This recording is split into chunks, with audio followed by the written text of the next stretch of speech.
Anandam Paramasukadam Kevalam Jnanamurtim Bandvatītam Gagana Sadusham Tattvamasyaadilaksham Ekam Nityam Vimalamachalam Sarvadi Sakshi Bhutam Bhavatītam Trigunarahitam Sadgurum Tam Namami.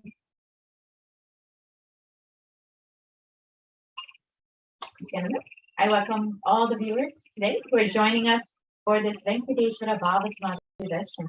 In today's program, we will understand who is Bhagavan Venkateshwara, manifesting through the Supreme Concept of Hinduism, how he is manifesting through the Supreme Concept, and how we can complete with all of our incompletions in the wealth dimension and manifest our reality exactly as we want.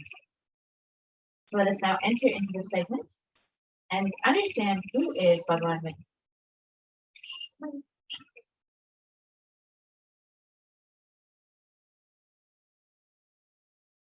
So first, in today's segment, we will understand what is wealth and abundance, who is Bhagavan Venkateshwara, the principles of Bhagavan Venkateshwara, and how to go beyond poverty in wealth consciousness, the powerful cognitions about wealth and abundance, and ultimately we will have the Diksha and the Darshan of Bhagavan Venkateshwara manifesting through the supreme concept of Jagat Guru Mahasanidana, his divine holy, Bhagavan Venkateshwara.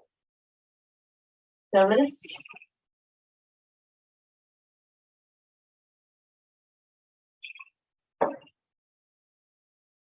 So, Bhagavan Venkateshwara is known as the Lord of Wealth. When you pray, when you connect with Bhagavan Venkateshwara, you will manifest wealth in not just the dimension of money and career, but in every aspect of your life. Whether you consider your wealth to be your relationships, your career, money, land, whatever it may be, whatever you consider as well. In today's program, we'll understand how to manifest that.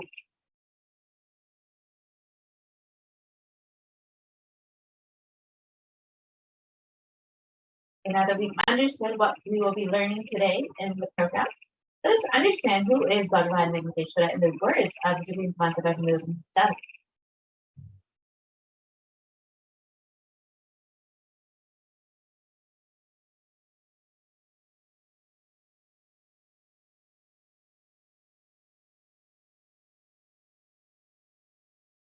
Let us now watch the video and understand who is Bhagavan Venkateshwara. Venkateshwara. Venkateshwara is one of the most powerful modern day incarnation. Incarnation happened in Kali Yuga.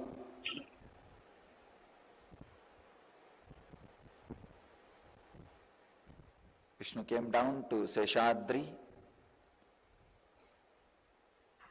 and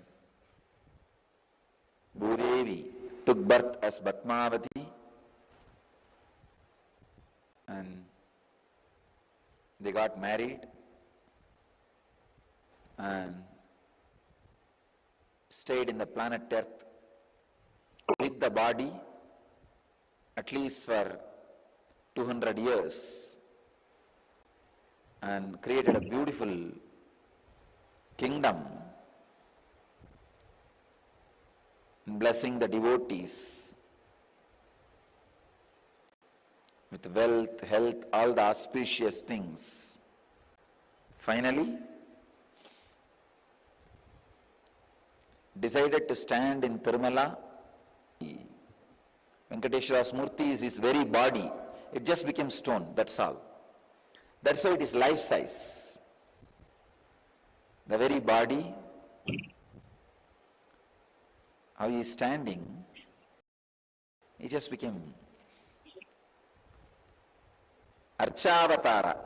Archavatara means the incarnation to receive all the worship and devotion of the people. So the Srinivasa became Archavatara, standing in Tirumala and gracing the whole world, whole universe, showering wealth, health, and all the spiritual benefits.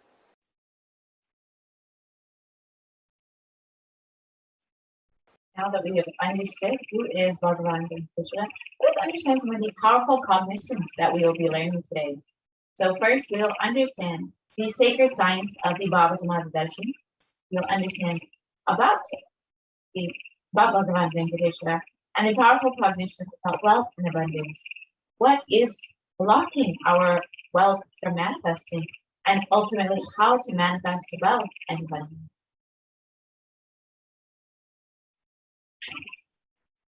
And we will be learning this through the four padas, which are mentioned in the Agamas.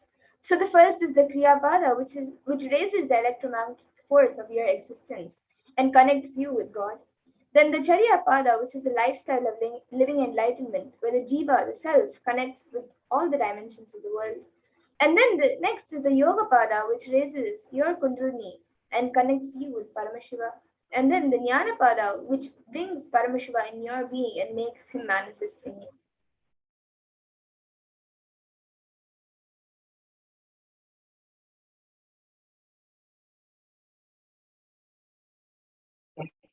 So how will you be able to achieve all of this today?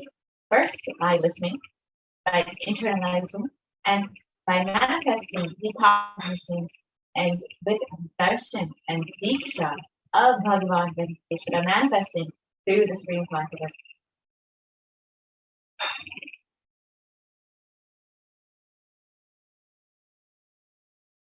So now let us see a small introduction of what exactly is the Bhava Samadhi Darshan, the science behind the Bhava Samadhi Darshan.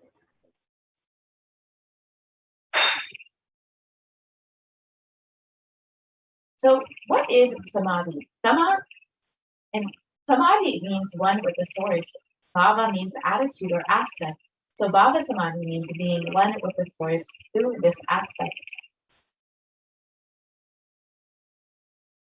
And the aspect or the bhava that you choose, that bhava being one with the source, samadhi is bhava samadhi.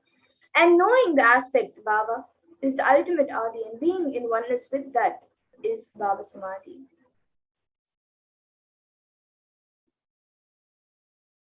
Let's understand the science behind the Bhava Samadhi Darshan. The first thing that we need to know is that divine cosmic beings are real. They manifest from Kailasa, the enlightened time-space zone, through deities and incarnations. And divine cosmic beings manifest through the Archavatara, the deities in temples, and through the Bhava Samadhi Darshans in the Nijavatara, the deities.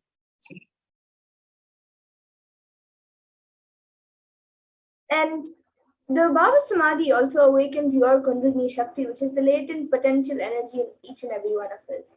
And this awakening of kundalini shakti results in the manifestation of extraordinary abilities, such as the third eye awakening, the ability to have remote vision, then the body scanning, and many other powers such as levitation, teleportation, visualization, and much more.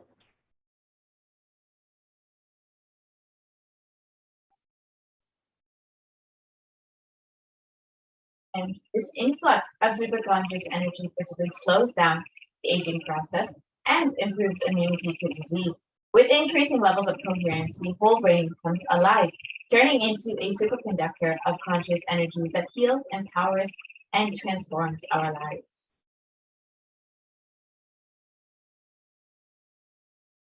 And when you have a darshan or even a glimpse of any divine being, or enlightened being, that brings a lasting transformation in you, cleansing the karmas of lifetimes and raising you to the next level of super consciousness. And that is like hitting a reset button on your being.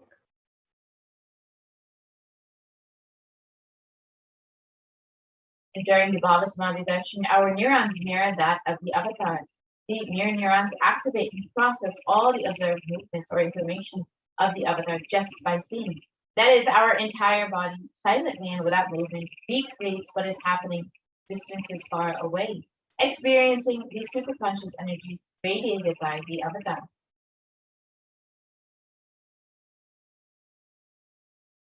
So now let us learn more about who exactly the supreme point of Hinduism is. The one who, out of his extreme love and compassion, is giving us this pure and great science of Bhava Samadhi Darshan.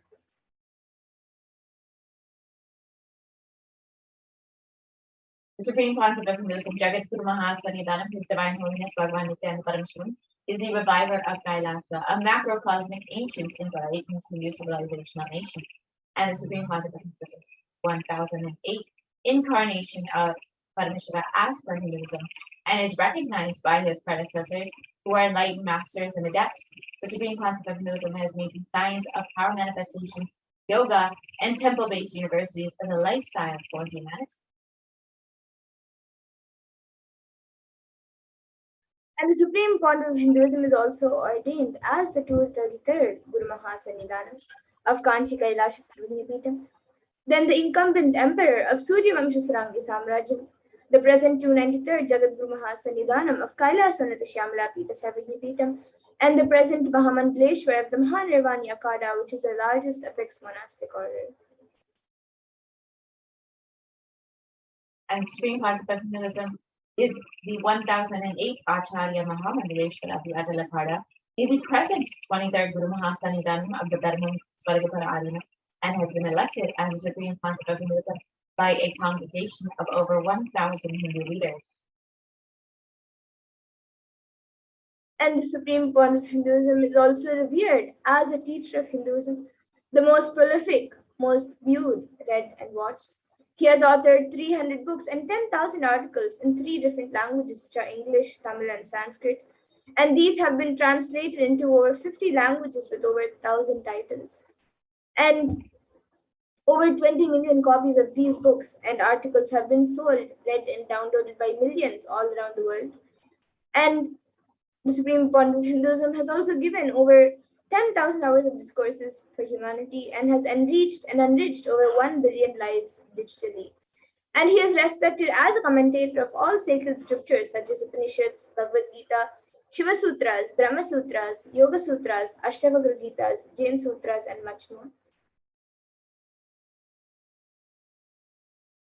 And the Supreme Concept of Hinduism is revered as a teacher of Hinduism, the most awarded, internationally recognized Hindu peer, the reviver of 108 ancient Hindu sampradayas, including the Rudraganyas, Rudras, Rishis, Rishikas, Bhairavas, Bhairavis, and Sannyas, and is the establisher of the world's largest Hindu university, Kailasa's Nityananda University, with satellite campus over 150 countries.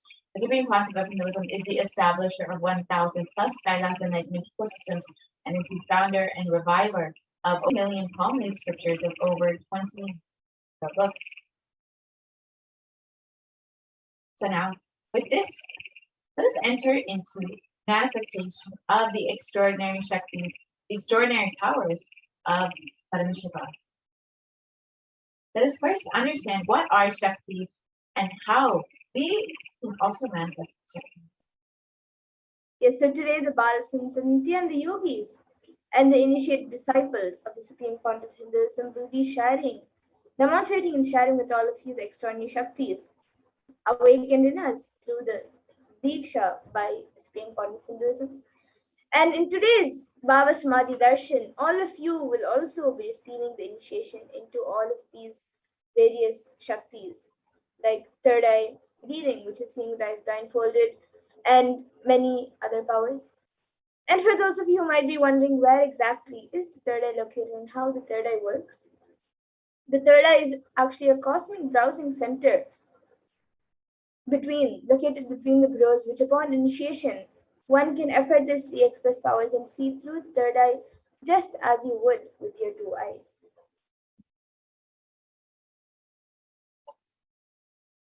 So now let us understand.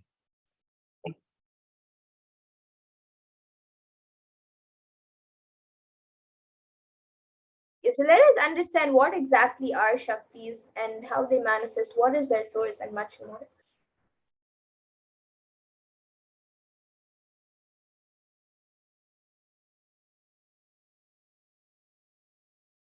So manifesting powers, Shaktis, as described in the Vedas and Agamas, are described as a system, method, and science for human beings to explore the various possibilities and powers and have access to various states of consciousness. The Shaktis manifest from the fundamental cognition that you are divine and that you need to manifest the divine. Not that you are a man and that you need to manifest and reach the divine. And In the words of the Supreme Concept of Hinduism itself, here the foundation is you are Parameshvara. Your unmanifest recognizes that you are Parameshvara. And even if you have not yet manifested, understand that that is why what Parameshvara is revealing through this body and through the system, through this methodology. Any samyama you do on powerful cognitions, you manifest only Shaktis, powers, not Siddhi. And some of you might have heard the term Siddhis as a very common term used for any type of external manifestation. So let us look at the difference between Shaktis and Siddhis. What is the exact difference between Shaktis and Siddhis? So Shakti is expressed from the space of enlightenment as a side effect of feeling connection with the divine and high integrity with the Guru and are a source of enlightenment, whereas Siddhis are powers that manifest from. And the Shaktis of Parameshvara manifest through ordinary human beings in an extraordinary way after initiation from the avatar. Shaktis are permanent. However, Siddhis are not permanent, and Siddhis may divert you from enlightenment. And the source of all these Shaktis is Parameshvara, who is the primordial divinity of Hinduism, the ultimate reality and cause which is self-effulgent, Swayam Prakasha, all-pervading, unchanging, beyond time, space, form, and causality. And as the fundamental base of Avyakta, the unmanifest, and Vyakta, the manifest existence, he performs the Panchakritya, or the five cosmic acts of Shrishti, which is creation, Sthiti, which is sovereign rulership and maintenance, Samhara, which is rejuvenation, Trobhava, which is pulling out of delusion, and Anugraha, which is liberating grace for all living entities.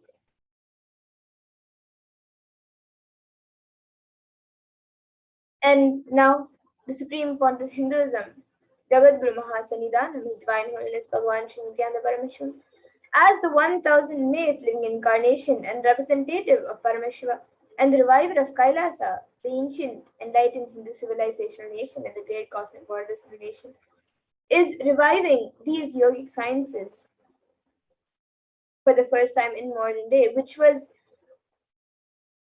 once upon time, thousands of years ago, a lifestyle which was taught and lived. So he is reviving these sciences in the modern day and transmitting it to the world at a record-breaking pace, which was never accomplished before.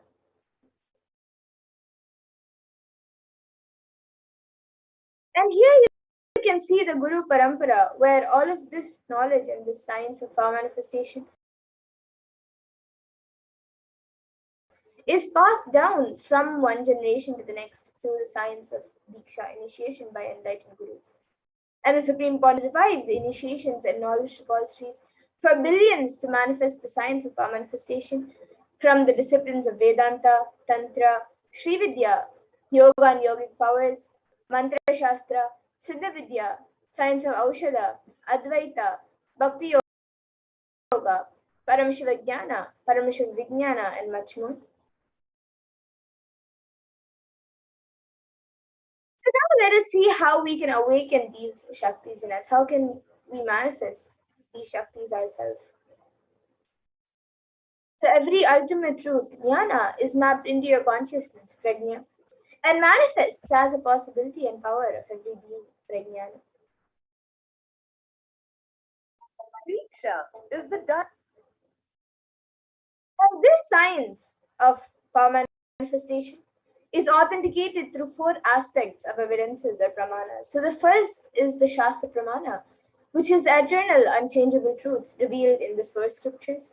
And then the next is the Apta Pramana, which is the experience and results of the Aptas or authorities of Hinduism, where the Vedic rishis and scientists have time tested and verified this science. And the next is the Atma Pramana, which is an account of the Supreme Point of Hinduism, this millennium's avatar's personal experience of the power manifestation. And then the next is the Pratyaksha Pramana, which is the empirical evidence from observation and scientific experimentation.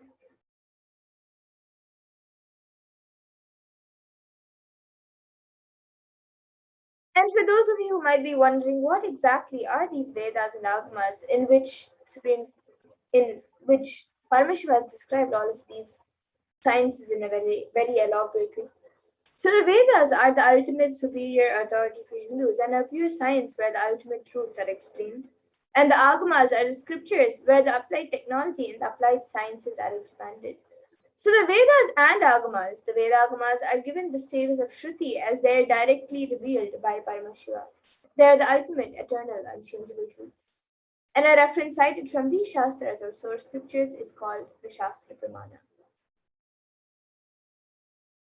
So now, with that, let us all get ready to witness a very unique and very exciting demonstration of the powers of third eye. After we go through the four pramanas for this power of third eye. So the first, the Shastra Pramana of the power of third eye comes from the Vijnana Bhairava Tantra, and I will be chanting it now. Kapalantarmanonyasya तिष्ठन्मीलितलोचनः क्रमेण मनसोदार्द्यात् lakshye lakshyamuttama. And the translation for this verse is, by fixing the mind on the inner space within the crown center and sitting stably without any movement, having the eyes closed in succession, by that stability of the mind in inner space through the power of the third eye, one directly sees the ultimate goal Lakshyam by having the vision beyond the sight that reveals any object to place, attaining the space of oneness with the source Paramashiva. And the next is the Apta Pramana, where Krishna initiates Arjuna into the power of third eye. Krishna initiates Arjuna into the power of third eye during the revelation of the Hindu Purana Bhagavad Gita, so Arjuna can witness and have a glimpse of Krishna's Vishwarupa Darshan, the vision of his cosmic form. He beautifully says to Arjuna, न तु मां शक्यसे द्रष्टुमनेनैव स्वचक्षुषा दिव्यं ददामि ते चक्षुः पश्य मे योगमैश्वरम्. So in this verse, Bhagavan Krishna says, but you cannot see my cosmic form with these physical eyes of yours. Therefore, I grant you divine third eye vision. Behold my cosmic opulence. This comes from the 11th chapter of Bhagavad Gita, which contains the description of Bhagavan Krishna's cosmic form. And the description of Bhagavan Krishna's cosmic form is completely narrated by Arjuna as he sees Bhagavan Krishna through his third eye.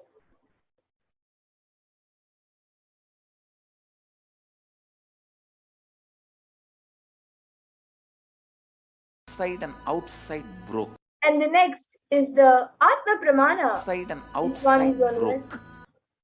The first experience is that I was able to see everything around me, above me, the whole 360 degree, 10 directions, below me, everything. I realized not only I was able to see, I was able to feel and experience all of that as me. We can go to the next slide. And then the next is the Pratyaksha Pramana. So all of you can see the empirical evidence from observation, scientific experimentation, the Pratyaksha Pramana. So you can see using a PET scan, a PET, a positron emission tomography. Study measures were done on the brainwaves of the Supreme Point of Hinduism. And it was measured that when doing daily activities, there is high activity measured in the brain where the third eye is located. And when in deep Samadhi state, only the third eye region is active, and almost 90% of the rest of the brain is at peace.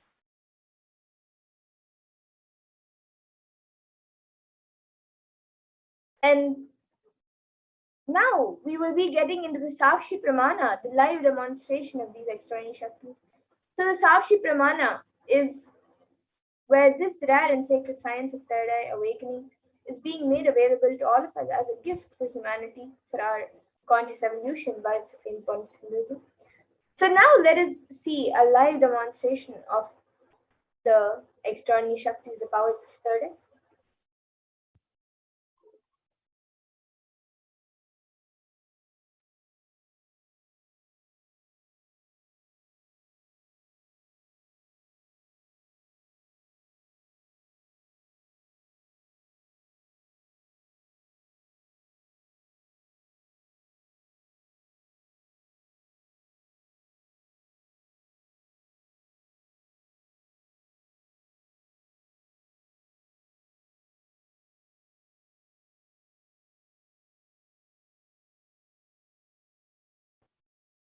Yes. So here with me now, I have this IBAN which I will be using for the power of third eye.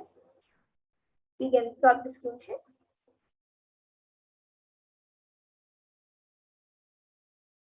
So all of you can see the IBAN. In front, there's a thick opaque plastic sheet, and in the back, there's thick opaque black sponge, which will not allow any type of light to enter. And this IBAN is actually certified by ophthalmologists, and it's usually given for people who are suffering from insomnia. So this IBAN will be put onto my eyes. My eyes will be going into these two holes over here, and this IBAN will also be covering the bridge of the nose. So this IBAN will be put on my eyes by a volunteer. And once that is done, any of you watching us live on YouTube, you can put your comments in the live YouTube comment section. You can put anything that you would like me to read, and I will be reading out your comments. So now all of you can see as the IBAN will be put on me by a volunteer.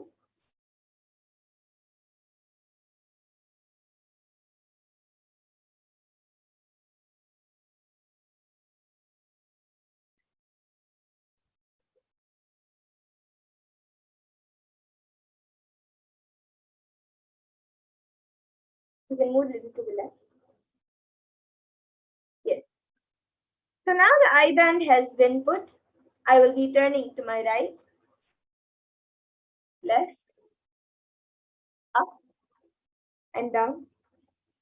So all of you can see that the IBAN has been put. There's no gaps anywhere. And now, any of you watching us live on YouTube, you can put your comments in the live YouTube comment section. The YouTube comments will be projected in front of me now, and we will also be projecting it for all of you.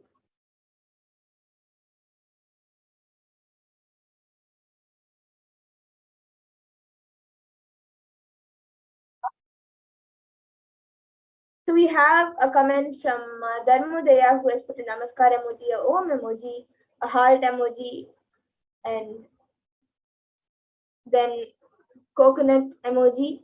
It's one broken coconut and one full coconut. And then a fire emoji, a Trishul emoji, and then a smiley emoji. And the namaskar emoji is with brown hands. Yes, now we are projecting the comments for all of you. So you can see Ma Dharmodaya has posted this sequence of emojis. And another comment from Alpha Century, but the spelling of Alpha Century is not the normal spelling of century. It's actually CENTAURI. And she has they have put Nityanandam and then Namaskar emoji.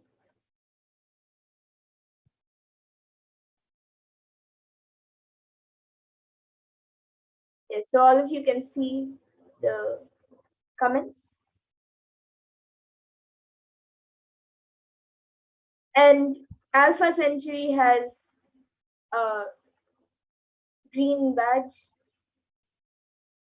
YouTube badge, and a membership badge. And Ma Dharmadaya has a yellow membership badge.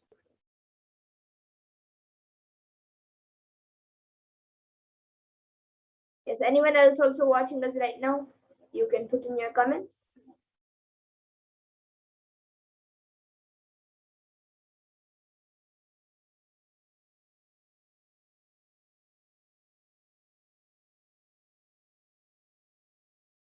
And we will also be having the power of body scanning. So if any of you would like a body scan, you can put your comments.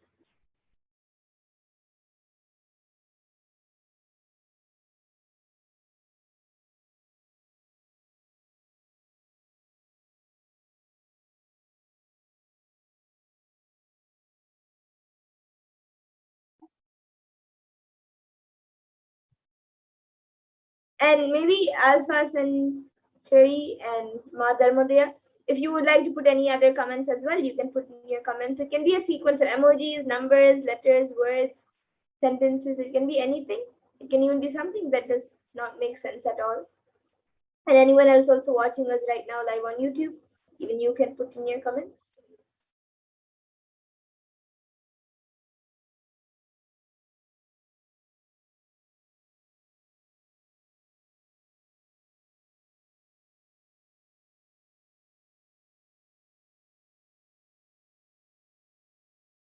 Yes, we have another comment from Alpha Centuria who's put, can I have a body scan?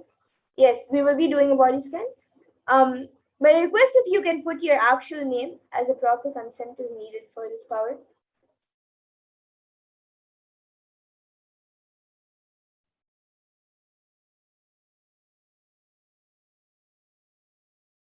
So you can put your actual name and request for body scanning, and I will surely be doing a body scan. So yes, now with that we will now be getting into the next power, the power of body scanning. So all of you can see as the eye band is removed from my eyes.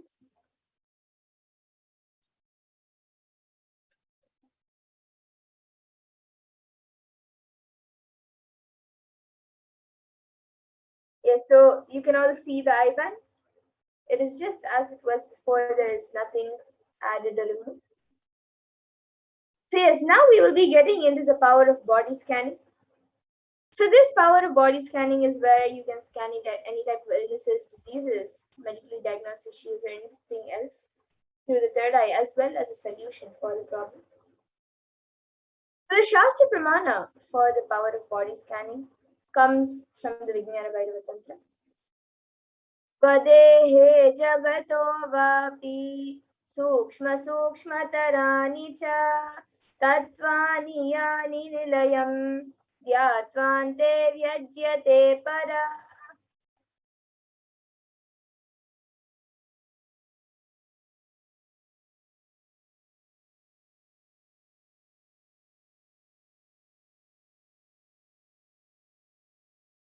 And the translation for this verse says, Bhagavan Parameshwara says, cognize deeply that from the subtle to the subtlest constitutive principles of your whole body, Swadeha, or the whole universe simultaneously consist of the essential reality. They are being absorbed in their source cause, Paramashiva. By the experience of such restful awareness, one becomes complete from all thoughts, and the ultimate universal divine power, Paradevi Adi Shakti, is revealed, and supreme power manifestation happens.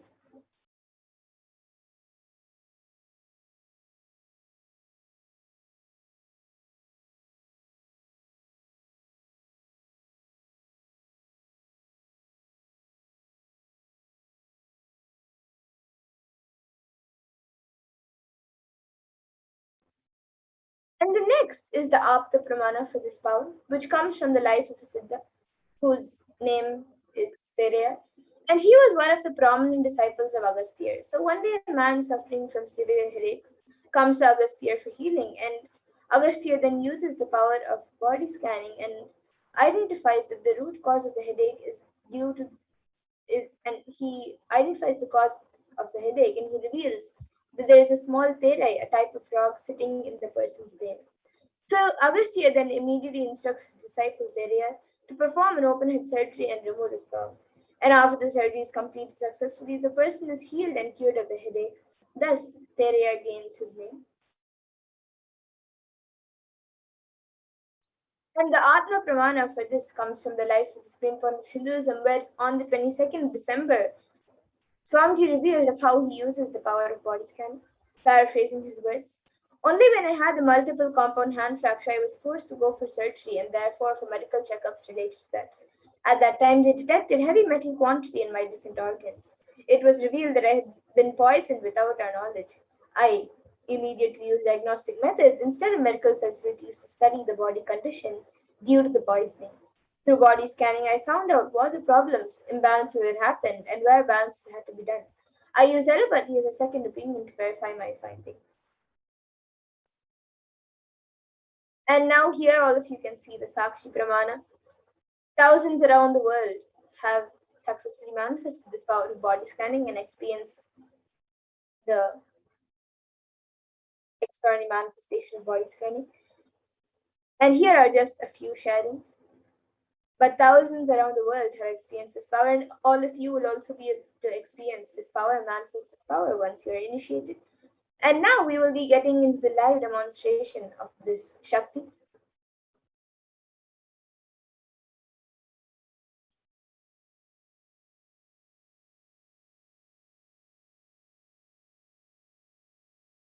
So yes, Maheshaya has asked for a body scanning. So yes, Maheshaya, now I will be doing a body scanning for you.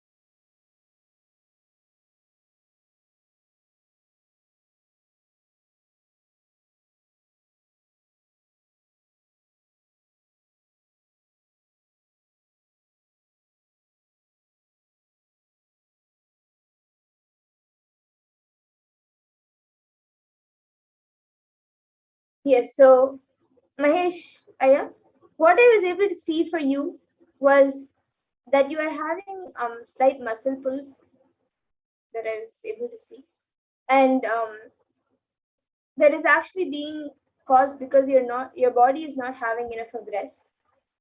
But the solution for that was not just to take rest, but the solution for that is to actually um, what Parameshwar revealed was the solution for that is to just change your diet into a more healthier diet, and you will see that you will actually become more active than how much ever you are now.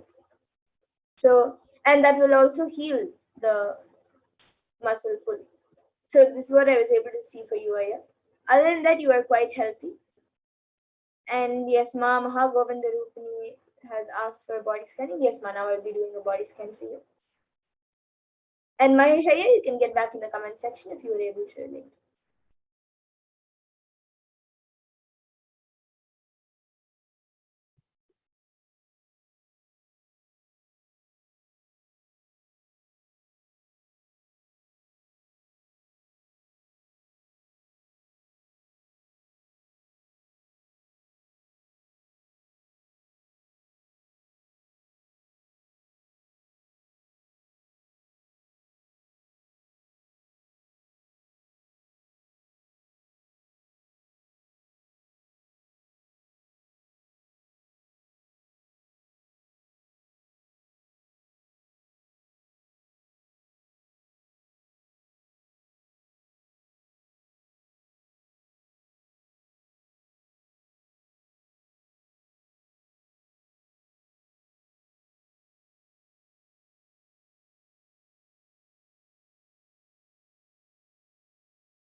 Yes, so Ma Mahagovinda Rupini, what I was able to see for you was that in your stomach and in your kidneys, there is some boils and there is some black thing that is being formed in both your stomach and your kidneys. It is not major right now, but if you don't attend to it, then it can become major in the next few months. And so you can attend to it and um, see what exactly it is. But the solution that I was able to see for that as well was um, you have to apply oil, castor oil on your stomach. Outside, you can just apply castor oil, and you should let that get absorbed into your skin. And also, I was able to see that another solution for this was to drink hot water with jeera. So you can boil the jeera, the cumin seeds, with water and drink that water. So this is what I was able to see for you, Ma Mahagovinda Rupini. Yes. So with that, Ma Mahagovinda Rupini, you can get back in the comment section if you were able to relate. And I think Mahesh Aya has gone back saying you can. Yes. So now with that, I thank all of you who have joined us today for the Power Manifestation segment. Maheshaya, Mamha Govindurukni, Madharmodaya, and everyone else watching us right now. And with that, we will now be moving to the next segment of this program, where we will be learning more about who Bhagavan Venkateshwara is. We will first be seeing how the world is today versus how Kailasa is today. And then we will be learning much more about who Bhagavan Venkateshwara is and then much more about wealth manifestation. So please stay tuned for the next segments where we will be learning much more about Bhagavan Venkateshwara as we get ready to witness the Venkateshwara Bhava's darshan in the next few hours.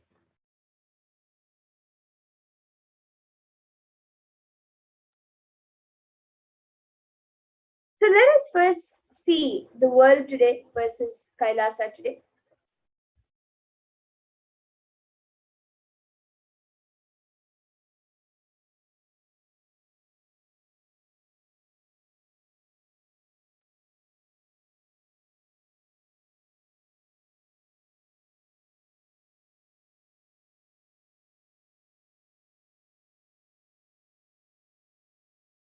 So in the world today, all of you can, if you just look around, you will see how much the world is going through today, especially due to the COVID pandemic. There are so many deaths and natural calamities, unnatural calamities, and so much going and so much happening around the world with the COVID pandemic.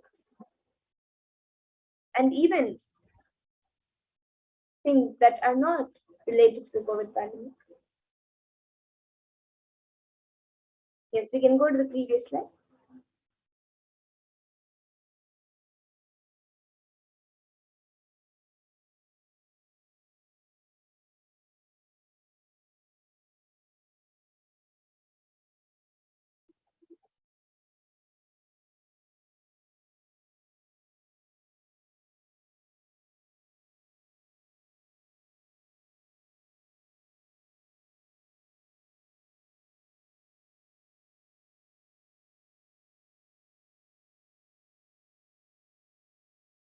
And if you see in the world today, the rate of depression and anxiety has gone to a very high level.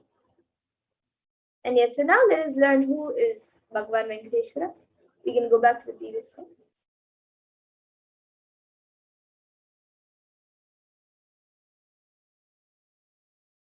Okay, so now in this next segment, we will be learning who is Bhagavan Venkateshwara, how he manifested, and who exactly he is.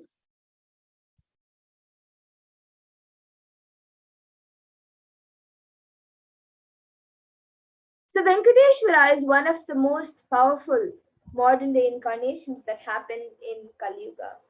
Mahavishnu came down as Sheshadri and Bhudevi took birth as Padmavati and they got married and stayed on planet Earth with the body for at least 200 years and created a beautiful kingdom blessing the devotees with health, wealth and all the auspicious things.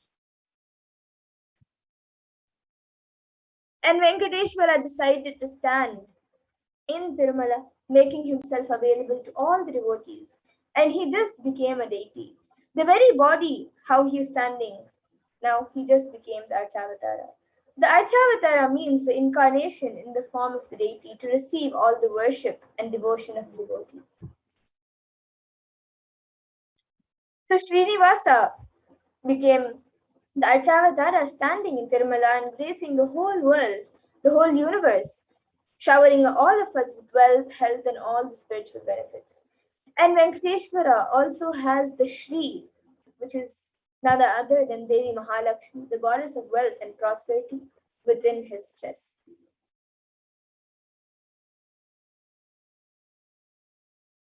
And there's actually just one jewel which Bhagavan Venkateshwara is wearing, which till date we are not able to put any value for it. So on Venkateshwara's right chest, he is having the world's costliest jewel. He wears it on the Vaikuntha Ekadashi day on the Srivatsam on his chest. And that jewelry is called the Vaidurya. The Vaidurya diamond, if it is at least 1,000 years old, it is at least 1,000 years old, and it is older than a normal diamond itself.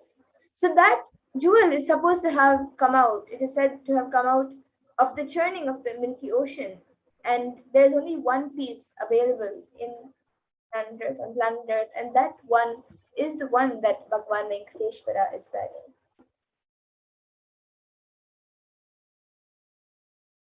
So here we have a small story which describes the energy field of Tirupati. So Ramanuja, one of the enlightened masters from India, was staying for many days in Tirupati, Tirumala, with his disciples. And one day Ramanuja was getting ready to go back for the pilgrimage back. So he packs his bags, some food, and he walks all the way, the full day along with his disciples. He goes down the hill. And in the evening, when they reached the downhill and they opened their food for eating, they found that there were a lot of ants in the food. So the disciples started to clean the ants. But Ramanuja just stopped them. He said, "No, don't do." He just packed the whole food safely, not leaving even one ant behind, and walked all the way back up the hill without having any food, especially in the night. And all the disciples at that point in time were wondering what was happening. And after going to the top of the hill, Ramanuja again opens the food and he said, "Now leave the ants here because we don't know how many janmas, lifetimes they meditated and did punya to take birth in the presence of Tirumala, the energy field of Venkateshwara. We have no right to take them out of this energy field and leave them somewhere else." So even when masters become deities, siddhas and enlightened beings come to live around their presence. So when deities become masters, naturally all the siddhas and all the higher level beings come to live around them. So here we have the Shastra Pramana which describes Bhagavan Vishnu, Bhagavan Venkateshwara from the Narayana Suktam verse 1. And it says, Sahasrashirsham Devam Vishwakam Vishwashambhuvam Vishwam Narayanam Devam Aksharam Paramam Padam. And the translation for this verse says, the universe is the eternal being, Narayana, the imperishable, the supreme, the goal, multi-headed and multi-eyed, omnipresent and omniscient, the resplendent, the source of delight for the whole universe. And in the Brahmanda Purana that contains the Sri Venkatesha Sahasranama, the 1,000 names of Lord Venkateshwara, is what occurs as a conversation between sage Vashishta and sage Narada. And it also contains the Venkatesha Ashtotra Stotram, which are the 108 names of Lord Venkatesha. And one of the verses very beautifully says, Krite tu narasimho tretayam raghunandana dvapare vasudevascha kalau venkatanayaka. And the translation for this verse says, in Krita Yuga, Lord Narasimha, in Treta Yuga, Lord Sri Rama, in Dwapara Yuga, Lord Sri Krishna, and in Kali Yuga, Lord Sri Venkateshwara are called the Pratyaksha Daivams, the living deities. And the the Atma Pramana for this, Swamiji very beautifully shares of how Venkateshwara is his very muscle memory. So Swamiji shares, I have a very strong connection with Venkateshwara. My mother came to know that she was carrying me when she was on a pilgrimage to Venkateshwara temple in Tirupati. She did the Anga Pradakshina, the circumambulating the temple by rolling on the floor around it.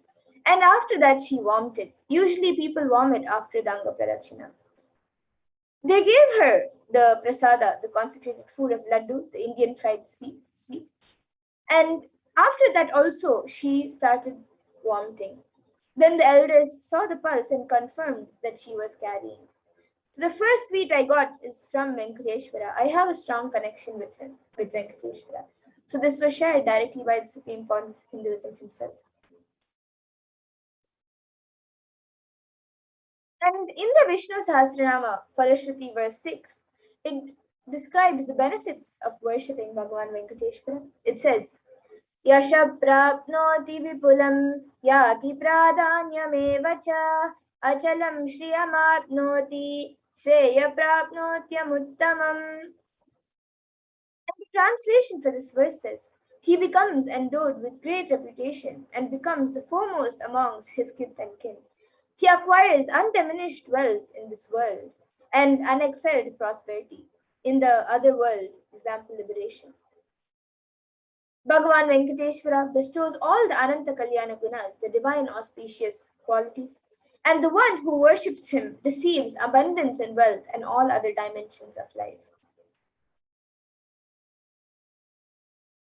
And in today's Darshan, Bhagavan Venkateshwara himself would be manifesting through the Nijavatar of the thousand myth living incarnation of Parmeshwara, the supreme pontiff of Hinduism, Jagat Guru Mahasannidhanam, His Divine Holiness Bhagavan Sri Nityananda Parmeshwara. So all of us can get ready to receive the blessings and initiations, and you can awaken the wealth consciousness in you just by receiving the blessings and initiation of Bhagavan Venkateshwara.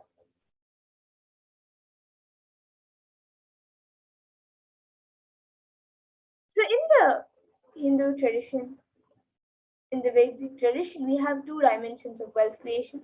That is the Shankanidhi and the Padmanidhi.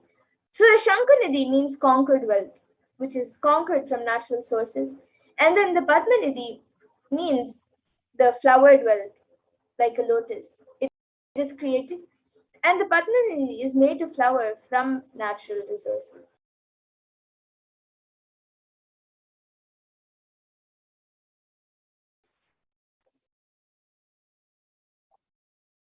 And so Kubera holds wealth and sits on wealth. Example, treasury and stock market. And he enjoys the subtle power that holding wealth can bring. And Lakshmi represents wealth that is flowing and circulating like current. And Lakshmi uses wealth to enrich herself and the world.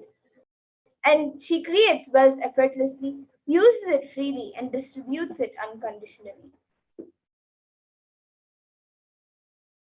So now let us learn wealth creation in the Hindu way. So life can be equated to two things. One, the ability to achieve what you want in the inner world and outer world. And two is just getting stuck in both the worlds. So these are the two equations that life can be equated to.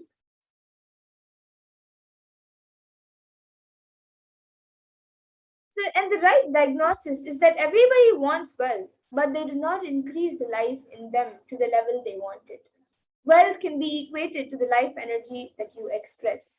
It is a straight equation because, as on now, a normal man has wealth as the first priority in life. So, if you do not have wealth, don't blame anybody.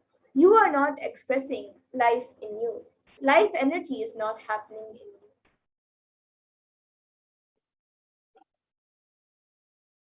And creating wealth is an intrinsic part of life.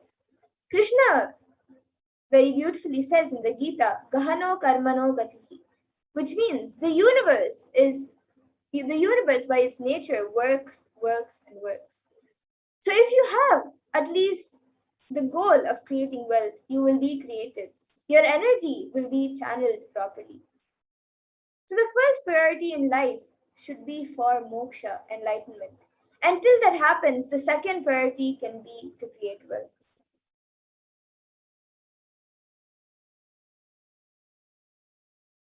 And let us see why we should create wealth.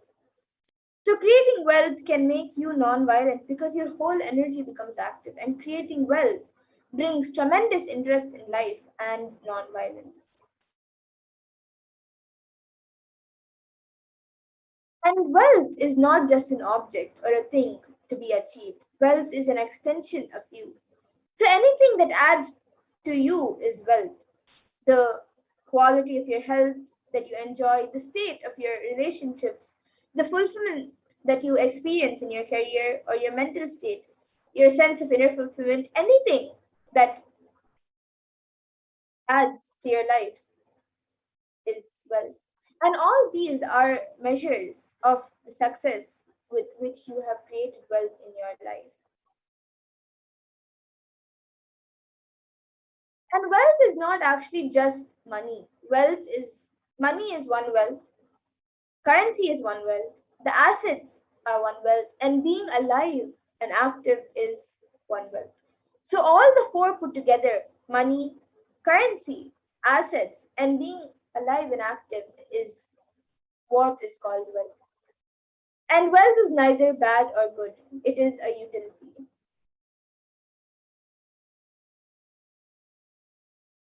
And wealth consciousness means making a clear decision to break out of the myths and mental patterns that impoverish us and draws again and again into the poverty cycle.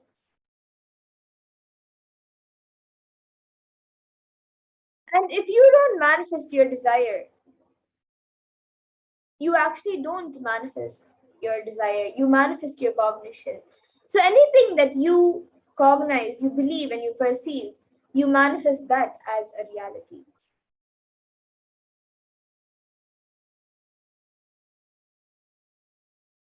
And many of us say, I really desire wealth, but deep down, you believe wealthy people are arrogant people, they're bad people. They do a lot of wrong things. And if you believe that wealthy people are arrogant, bad, and wrong, they do many wrong things, they exploit others, and much more. If you have that belief and cognition, how are you going to manifest wealth yourself in your life?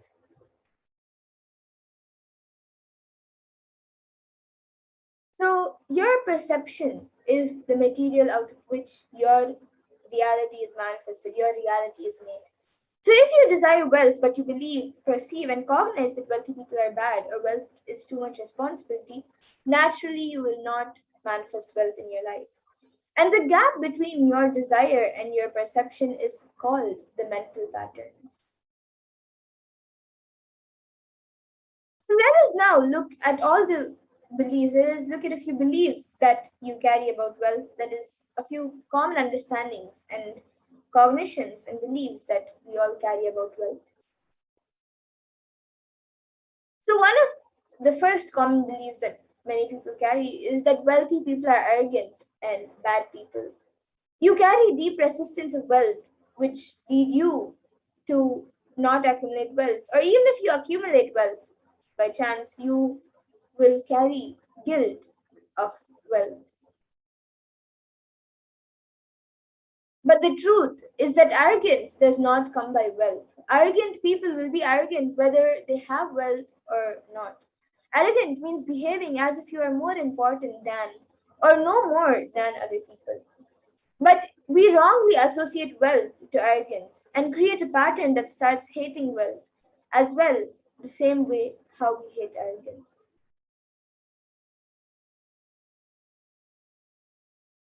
And another common belief that many of us have is that poverty is good. Deep inside us, we label poverty as a good quality and we feel reverence and respect for poverty. But if you have this belief, how are you going to generate wealth yourself? And another common belief that many of us have is that handling wealth is more responsibility.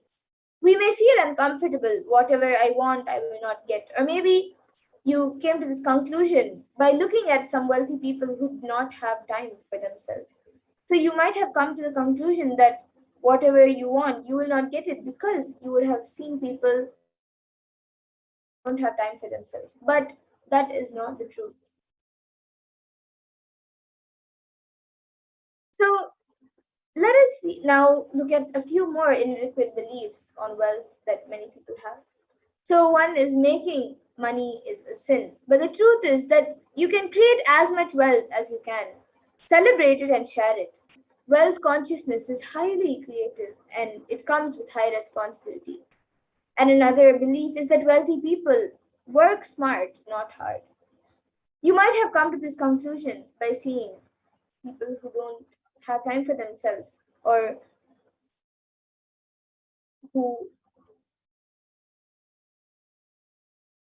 yes, who don't have time for themselves. But the truth is that you should not be too lazy to bend your body and mind to realize your dreams. If you read any stories of any famous millionaire today, you will see that wealth does not come from a genie in a bottle. And another inadequate belief that many of us have on wealth is that you have to be worthy of it. But the truth is that wealth serves those who are wealthy in their very consciousness. It is not about being worthy. Just wealth serves that those who are wealthy in their consciousness itself. So anything you cognize, you create a certain energy field around you about your cognition. And whatever you cognize and perceive, you attract situations, people, and everything around you to make that cognition into a reality. So all you need is will persistence. So your decision that you are not going to give up on your intention is will persistence. And your mental patterns goes on affecting you, but you always tell, I am too busy to repair myself. It is like sitting in a broken car and going on rotating the handle or pushing and pulling the gears. You can do whatever you want, but the car is not going to move even an inch. And if somebody comes and says, why don't you repair your broken car, you are not moving, you say, no, no, no, I am too busy to repair. I can't get down and repair because I'm hardly going to some place. But that is total and utter stupidity. So you may be desiring to have wealth, but you may not be believing, perceiving, and cognizing that it is your possibility. So the first and foremost step, which is very important, which is a very important step that all of us need to do, is to create an energy field of attracting wealth.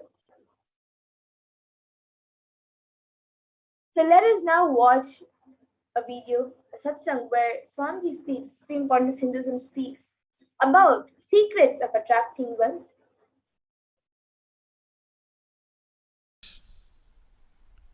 The first step we need to do, the first step we need to do, looking back, the gap between your desire and your cognitions, how you started perceiving wealth, money, how you started perceiving. I can tell you a small story. First time, how I was introduced to money and started interacting with money. I still remember my third birthday. My father has given me a Ganesha who actually ate food.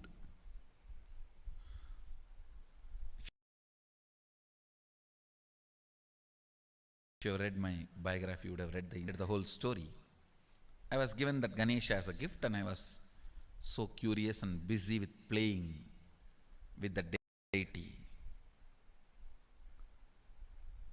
And then in Indian village, we have a habit, all the family elders will give coins on the birthday as a gift to the kids. So I was sitting and playing with my Ganesha, and all the family elders came. I am supposed to bow down to them. It's a tradition. So I touch their feet and they will give money. A lot of money got collected. Must be some 70, 80 rupees. In those days it's a big money. And for a kid it's a too big money. And it was too much of coins and notes, so my father helped me to pack the whole thing in a hand key. So I looked at him and asked, what should I do with this? He said, you can buy whatever you want. I said, I don't need anything. I only wanted this Ganesha. You already gave it to me. I don't need anything. He said, then you can give it to anybody you want. So I just Called all my cousins, brothers, everyone was playing. I grew up in a large joint family. 27 of us grew up together. So it's almost like a one school, small school.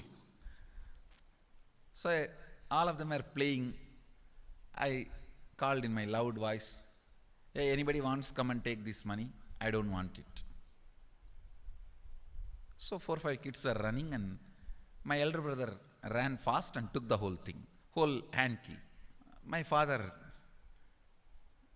told me to tell my elder brother to share everyone, to share with all. I said, I have decided I don't want. And I said, whoever wants, take it. So he took it. How can I interfere in this after that? It's up to him.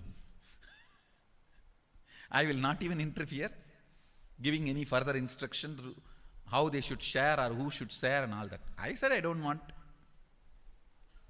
That's my first relationship with money. I still see very clearly that's the same relationship.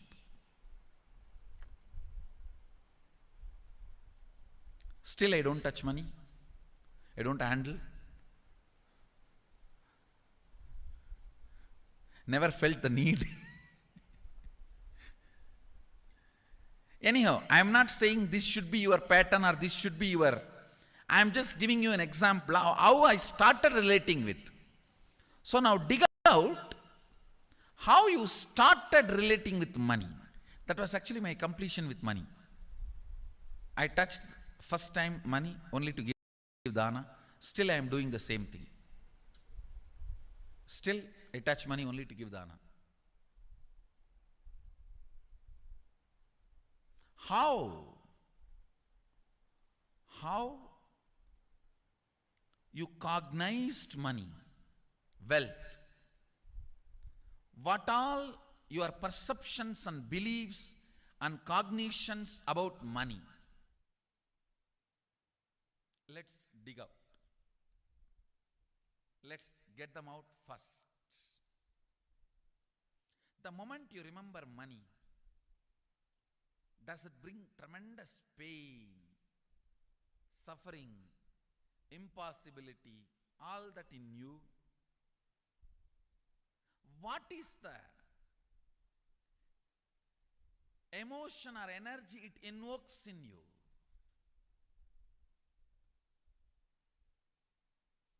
So put your pen to paper and just keep writing whatever comes to your mind. If you feel tortured, irritated, the moment you think of money, whatever you think, money is difficult, money is impossible, money is, unless you cheat, you can't get the money. Even if you cheat it, somebody will cheat from you. So much goes on inside you about money. Your incompletions with money. Just spend few minutes and let's dig out all the incompletions, mental patterns we have, perceptions, beliefs and cognitions we have about money. Listen, the first step we need to do now, cleaning up, completing these mental thought patterns, the incompletion patterns related to wealth, and stopping them from recurring. Please understand. Biggest problem is when you do not recognize something as a pattern, it continues to exist in you and recur. Please understand. Recurring, for example, today you remember, yes, I have a lot of incompletions and patterns. Incompletion means, let me define.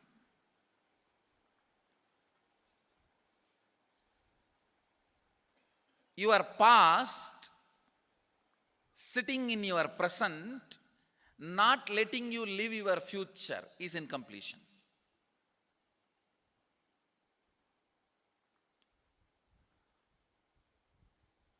It has no logic. Because you lost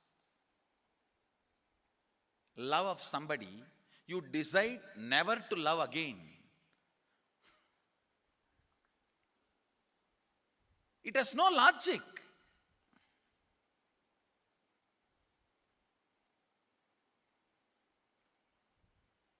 Tons of negative decisions, cognitions you make about life is incompletion.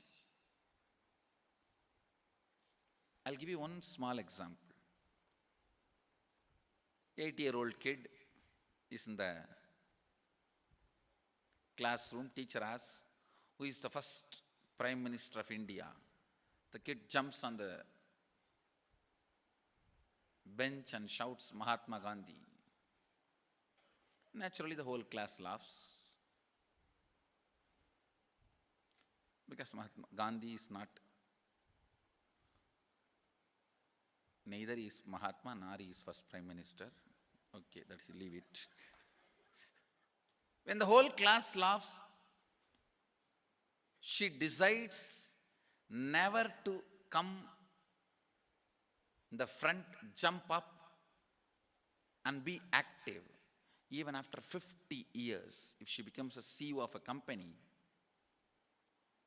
in the team meeting, she will be telling her ideas to somebody else and somebody else will be presenting.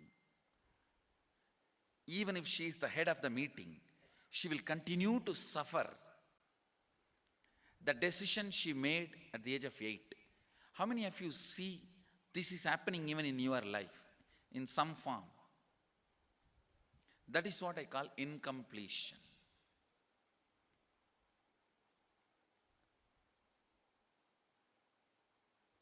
Understand,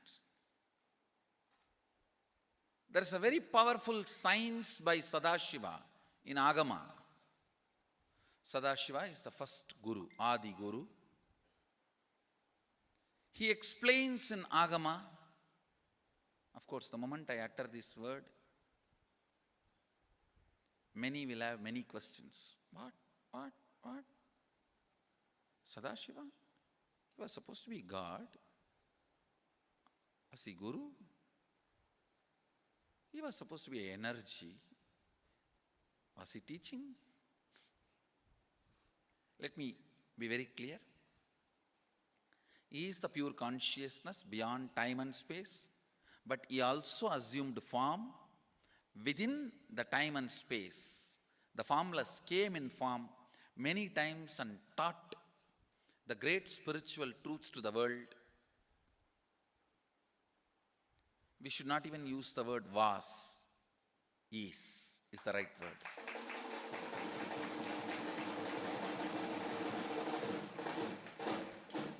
He gives a beautiful science of completing with this incompletion patterns, known, unknown. Understand, if you know the reason for certain pattern, it is called known pattern. If you don't know, it is unknown pattern. Sometimes you will have a heaviness, suffocation, but you don't even know why. That is unknown pattern. Sometimes you know why you are going through what you are going through. That is known pattern. Known or unknown, you can complete. You can be out of it. It is possible. It is possible. I'll explain this science of completion. Understand, this one technique can help you whether you want to get rid of your headache or your whole ignorance and get into enlightenment. Whether you want as simple as healing your headache or as complicated as enlightenment. Anything, this one technique can give you. This one technique, it is a complete end-to-end, alpha to omega.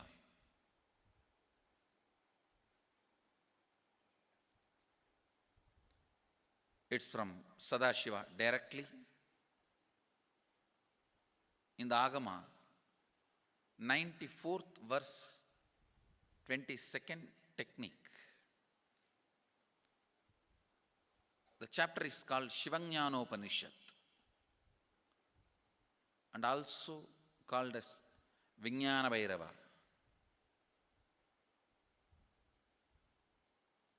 Chittatyanta kritirnasti mamantar bhavayet iti vigalpanam abhavena vigalpair uchito bhavet.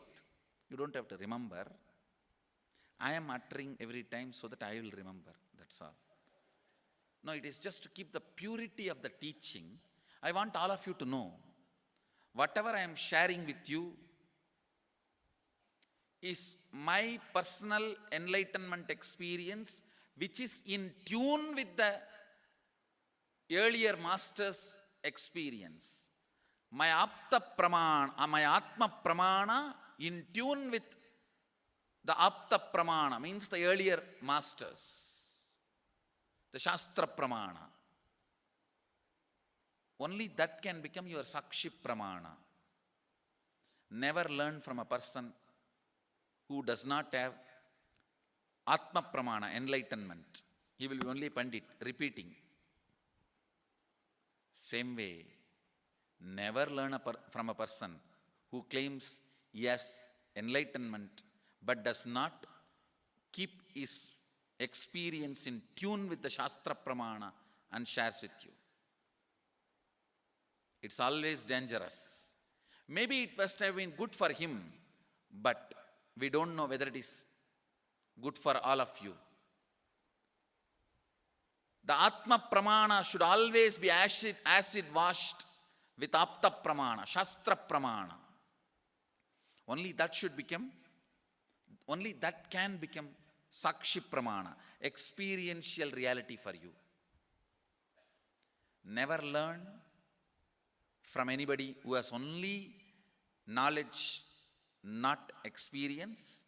Same way, never learn from somebody who claims having only experience and does not connect, purify, make it in tune with the Shastra and presents it to you. There is always a danger. If you don't bother about the Shastra Pramana, you may be having kakka biryani. Be careful. Listen. To keep the purity of the teachings, I keep the original Sanskrit verses. I'll give you the translation now. Consciously feel within the mind stuff of past memories of incompletion with its activities as mind, intellect and ego not existing in me. By contemplating this way in your inner space, disidentify from the past impressions and memories of completion. Put your active attention at the space of past happening. Relive these imagined impressions and memories of incompletion. Then the mind stop having fully ceased from its present characteristics of forming thought patterns and cognitions is complete. Thus you become complete and achieve the original space of complete completion. Listen. Now I will explain. I have read out the translation. I will explain what to do. Now you wrote many of the patterns, incompletions, thought currents you are having about money, ideas, cognitions you developed about money from the young age. Do only one thing. Just go back to that same age when the incidents happened in you, the cognition started building in you, the beliefs started building in you, the ideas started building in you, the perception started building in you. Relive the same situation. I am not asking you just remember. Remembering means, for example, something happened at the age of 7 which is still hurting you about money. You asked 1 rupee from your uncle and he did not give, but he gave it to his son. It's still sitting and hurting. If now you are 47, this happened 7. You being 47-year-old person and remembering what happened at the age of 7 is remembering. Forget you are 47. Forget who you are now. You may be having millions. Just become that 7-year-old who asked and did not receive. For you, that 1 rupee must have been almost life. I have seen people, they develop even wheezing when they were not given as simple as a chocolate or an ice cream by their friend or family or brother. I've seen. Because for a child, it may be life. Just go back, forget who you are now. Become that person. When that incident happened, relive. Just see what has happened at that time. You will see many of the unknown, suppressed emotions will break.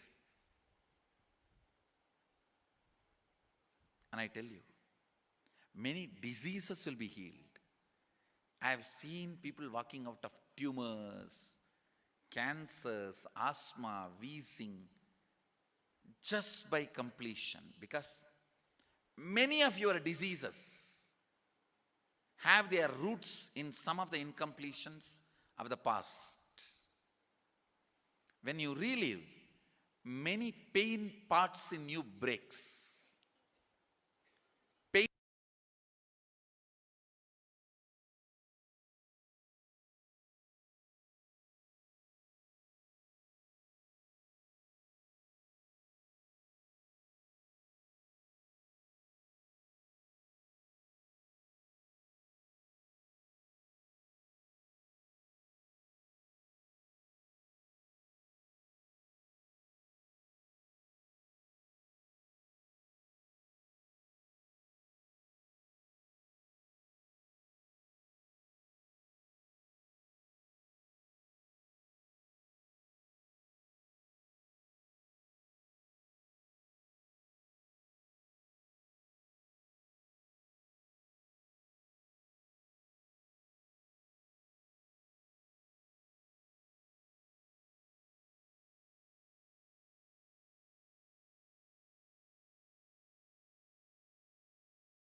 Yes, so now let all of us create a magnetic field.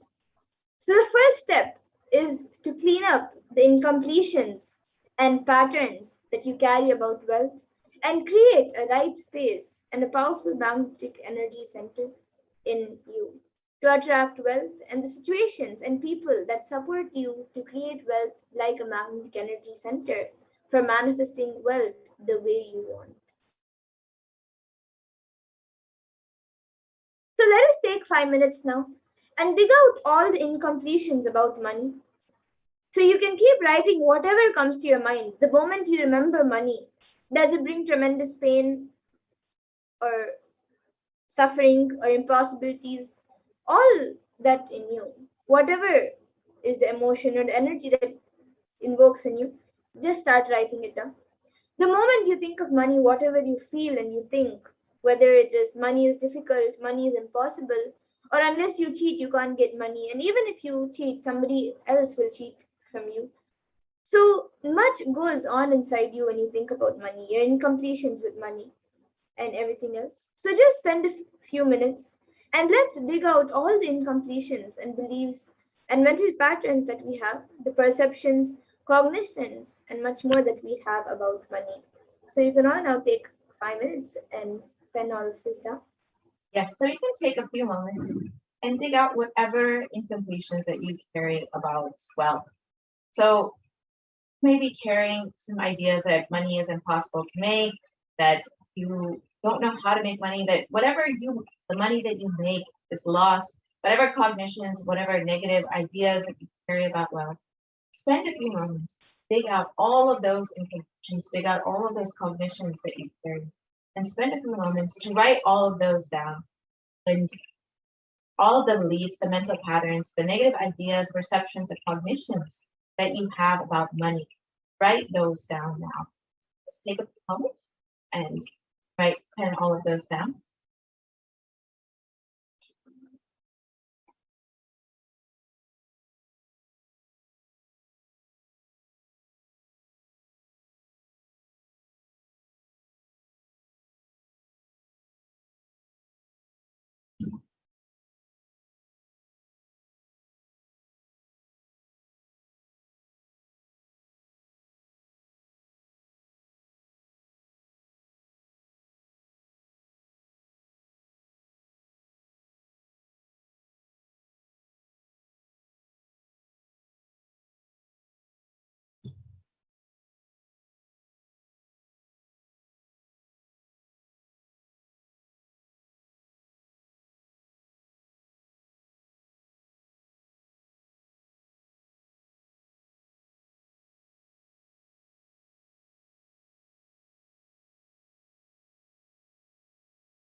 now that we've taken a few moments, count down all of our incompletion or incomplete cognition about wealth.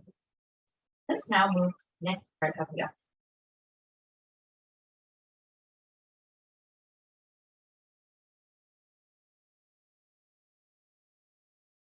These are some of the cognitions you may have written down.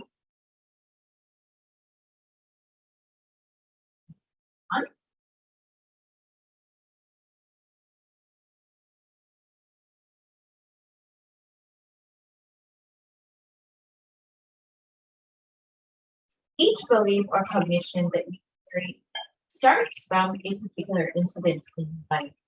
So now, in this part of the creation process, we will sit down and identify each incident where the wrong cognition or incomplete beliefs about wealth started forming. And so this may be something very small. For example, when you were young, you wanted some candy, and your mother might have said, "No, you don't have money for that." Or you may have wanted some new clothes, and you may have been denied that. Whatever small incident, small or large, whatever the incident may be, there will always be a root incident that this cognition has started from. So take a few moments now to put down all of those root incidents that have created this cognition, and will sit and relive and relieve each of these incidents. So you will come to the same, go back to the same age when that incident happened, and when the idea, belief, or perception started building. Right? So we're 7 years old, and you're at the store with your mother, and you asked for a new shirt, and your mother slapped you and said, "No, why will you ask that? You do not have money for that." And from that time, you always had this poverty consciousness inside you, that there's never enough for you. If this is just an example, so whatever this incident may be, go back to that same age, that 7-year-old. Remember what you were wearing. Remember what store you went to, what your mother said to you. And don't just remember, relive each of those memories. Live that same feeling that you had when you were 7 years old, or whatever age you would have been, and when your mother would have said something to you, or whatever age you were when this incomplete cognition started building inside it. And pen all of that down and relive each incident and relieve each of these incomplete cognitions that you carry about wealth. So now we can take a few moments to go through this completion process and ensure that you spend the time to write down each incident or each incomplete cognition that you carry about wealth. So let us take some time to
Take just a few moments to relive and relieve each of these incidents. Go back to the same page. Relive exactly what you felt at that moment. Fear, guilt, or be whatever that feeling that you may have. That exact feeling. You live in that one child. Remember yourself as a young child. You live exactly that entire experience. And that experience, that incomplete vocation.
Now that you spent the time to relive and relieve to complete each of these instincts, let us now move to the next exercise. So, next part is to consciously decide what it is you want to manifest within the next 3 months in the wealth dimension. So write down clearly what it is what is your intention? What is it that you want to manifest in the next 3 months in the field? Well, whatever you think as well, maybe more than just money as well. Maybe think as a person, as your wealth. You may be thinking as your life situations as well for you, or for some being active and alive as well. Their health may be well, and some people even extraordinary powers as their wealth. So whatever it is that you consider as your wealth that you want to manifest and attract in the next 3 months, please move down. So make sure you are very clear about what it is that you want to manifest and write down very specifically. So if you want to manifest X amount of money within the next 3 months, go ahead and pen that down and be very specific and clear.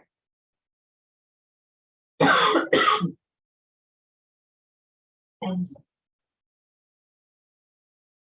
if you want to manifest health in your life, if you feel that that is what you're being a healthy, strong, fit body, and you want to manifest that within the next, clearly pen that down, right?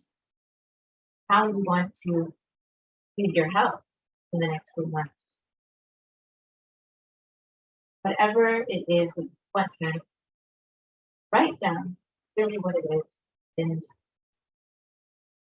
that's conscious intention manifest exactly what it is.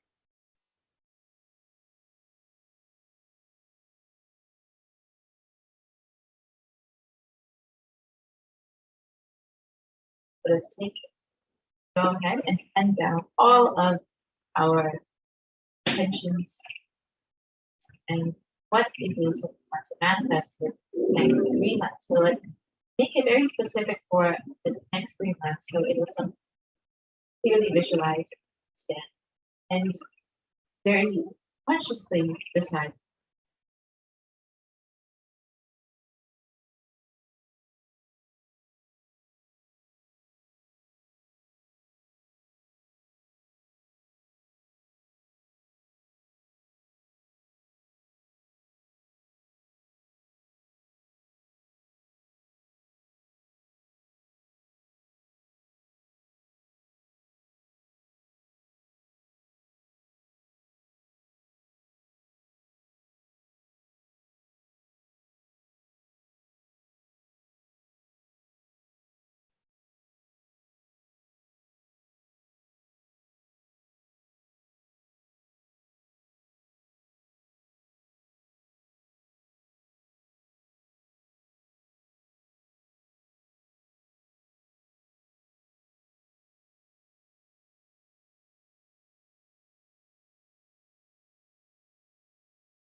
that we have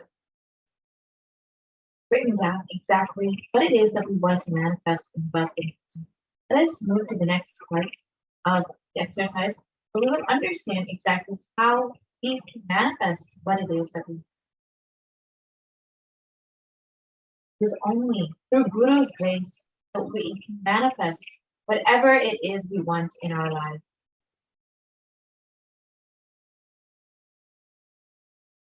So, with deep devotion and oneness to the Guru, you can complete all the binding cognitions on wealth and manifest life with prosperity and abundance. So, you can manifest the life that you want to manifest as a reality.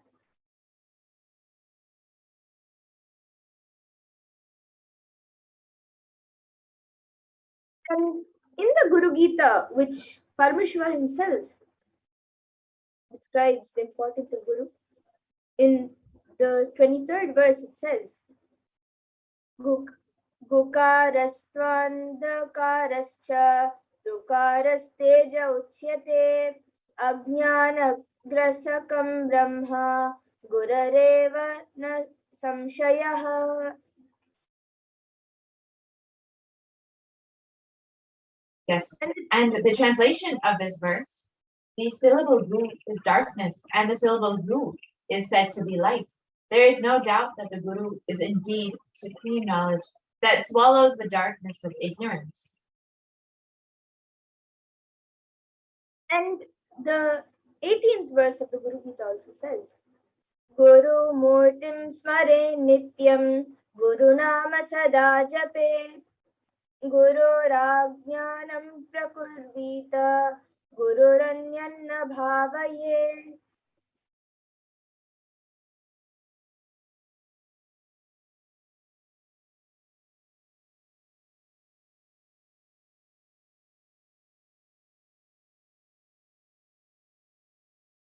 And the translation for this verse says, always remember the Guru's form. Constantly repeat the divine name given by the Guru. Always follow the Guru's commands. Think of nothing other than the Guru.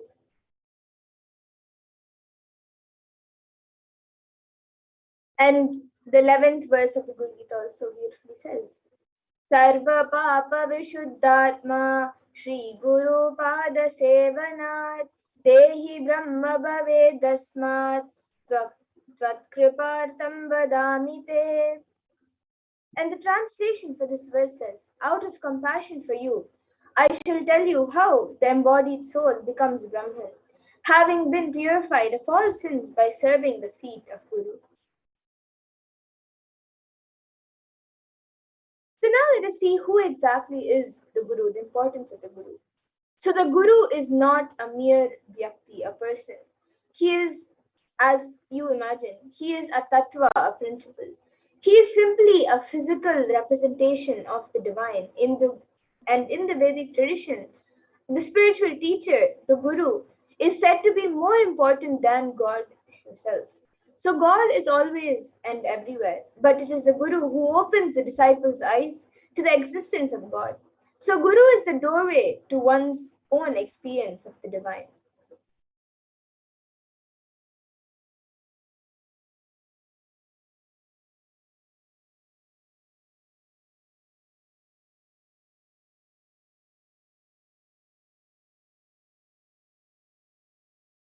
And the Guru exists as the embodiment, the manifest form of God, Parameshwara. And the God, Parameshwara, is the unmanifest form of the Guru. So God is the state of Guru, and Guru is the statement of God. Gurus are the manifestation of Parameshwara, and Parameshwara is the unmanifest existence of the Guru.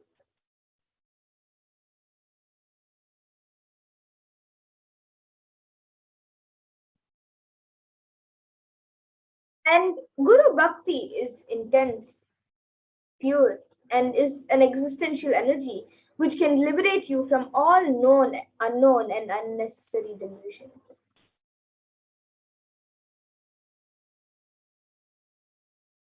And with that, now let us all get ready for the Venkateshwara readings, where each of you can ask your questions and get direct answers from Bhagavan Venkateshwara.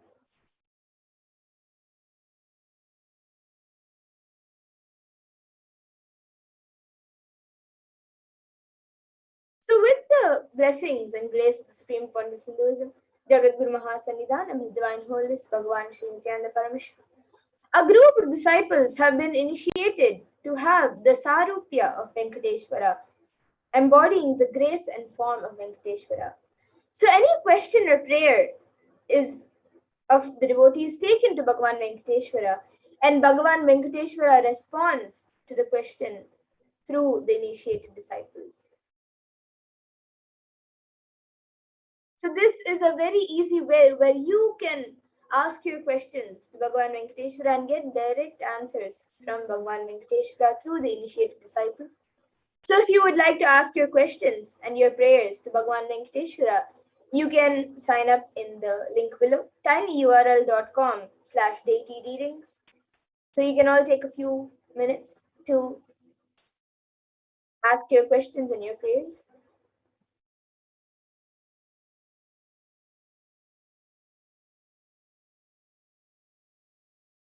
And before we get into the Venkateshwara readings, let us see and have a darshan of Swamiji and Venkateshwara.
Govind Madhava नित्य नारायण गोविंद केशवा नित्य नारायण गोविंद माधवा नित्य नारायण गोविंद केशवा नित्य नारायण गोविंद माधवा नित्य नारायण गोविंद केशवा नित्य नारायण गोविंद माधवा नित्य नारायण गोविंद केशवा हरे नित्या नित्यानंता हरे नित्या हरे हरे हरे नित्या नित्यानंता हरे नित्या हरे हरे हरे नित्या नित्यानंता हरे नित्या हरे हरे हरे नित्या नित्यानंता हरे नित्या हरे हरे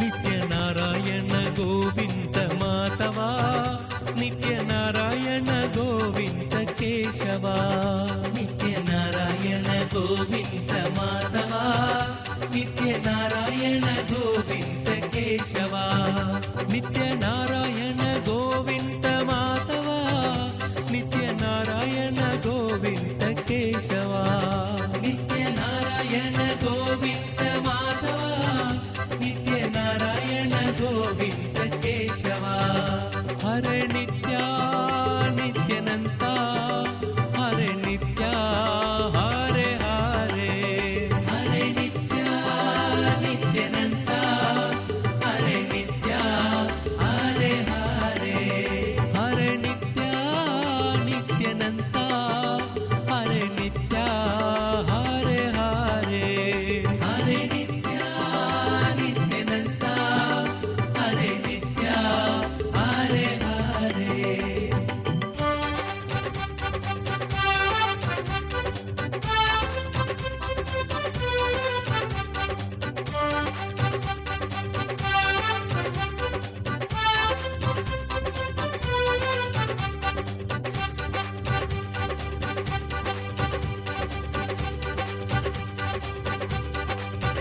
ನಿತ್ಯ ನಾರಾಯಣ ಗೋವಿಂದ ಮಾಧವ ನಿತ್ಯ ನಾರಾಯಣ ಗೋವಿಂದ ಕೇಶವ ನಿತ್ಯ ನಾರಾಯಣ ಗೋವಿಂದ ಮಾಧವ ನಿತ್ಯ ನಾರಾಯಣ ಗೋವಿಂದ ಕೇಶವ ನಿತ್ಯ ನಾರಾಯಣ ಗೋವಿಂದ ಮಾಧವ ನಿತ್ಯ ನಾರಾಯಣ ಗೋವಿಂದ ಕೇಶವ ನಿತ್ಯ ನಾರಾಯಣ ಗೋವಿಂದ ಮಾಧವ ನಿತ್ಯ ನಾರಾಯಣ ಗೋವಿಂದ ಕೇಶವ ನಿತ್ಯ ನಾರಾಯಣ ಗೋವಿಂದ ಮಾಧವ ನಿತ್ಯ ನಾರಾಯಣ ಗೋವಿಂದ ಕೇಶವ ನಿತ್ಯ Narayana Govinda Madhava.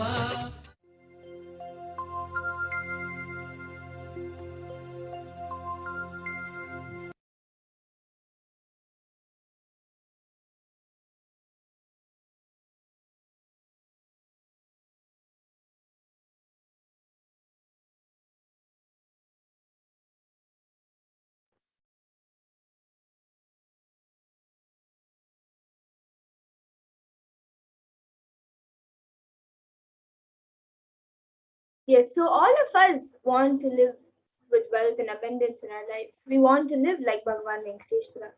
However, we have many questions like, is it possible for me? How long will it take for me to realize it? I have tried before but have not been successful. And is there any instant way for me to manifest and experience this truth?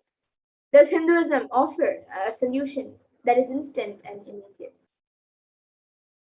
So here today you can experience these answers by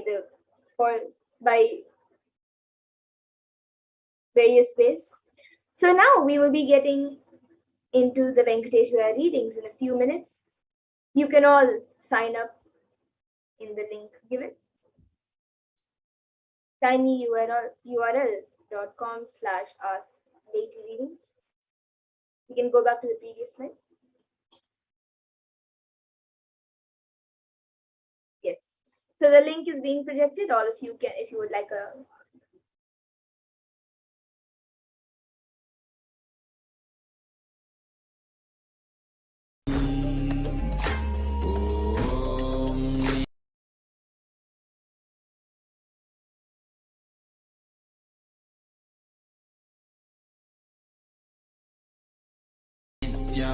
Nityanand परमशिवो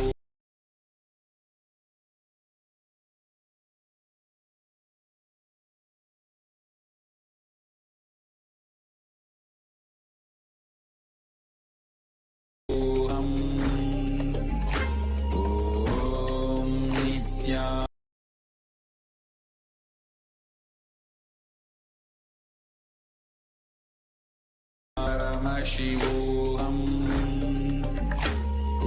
ॐ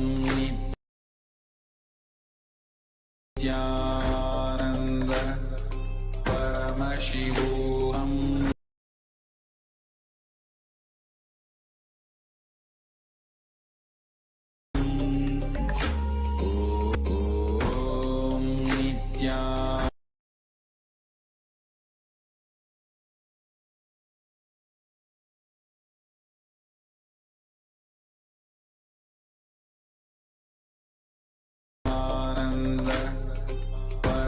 शिवोऽहम्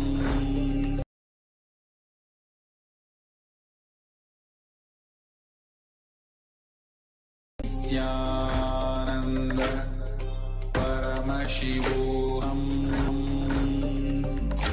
ॐ नित्या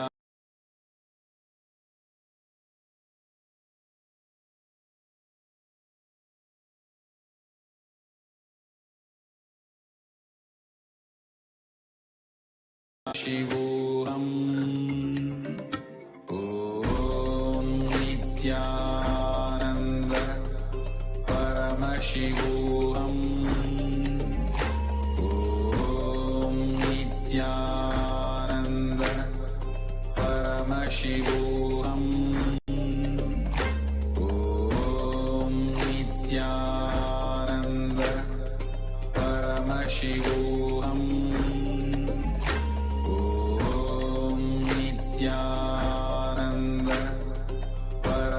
Paramashivoham. Om Nityananda Paramashivoham. Om Nityananda Paramashivoham. Om Nityananda Paramashivoham. Om Nityananda Paramashivoham. Om Nityananda Paramashivoham. Om Nityananda Paramashivoham. Om Nityananda Paramashivoham.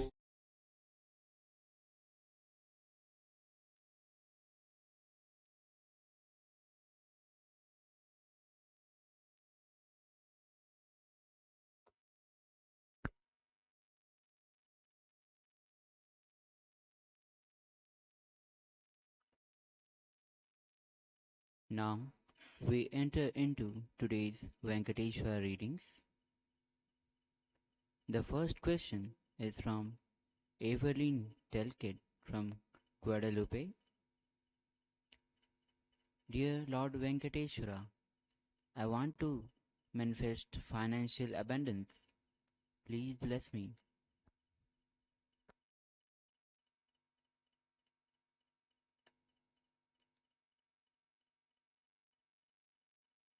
Tathastu. You will have it. Tathastu.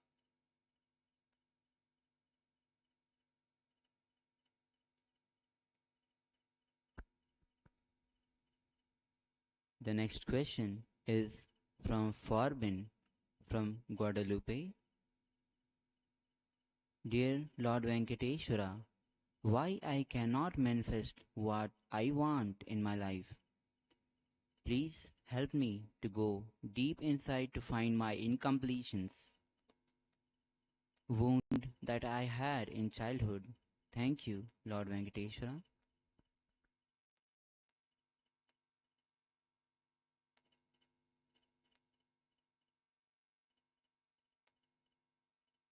It is nothing but the fear of taking more responsibility.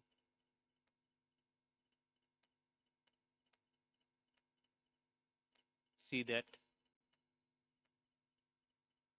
and complete with it. Tathastu.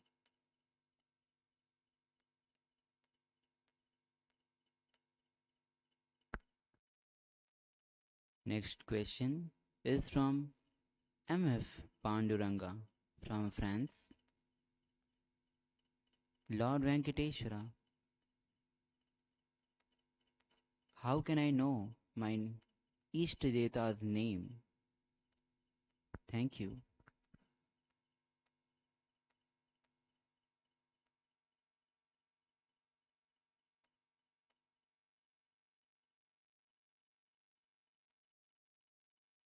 Tathastu. Have the Bhava Samadhi Darshan of Venkateshwara Swami. Your Ishtadevata is Venkateshwara. Tathastu.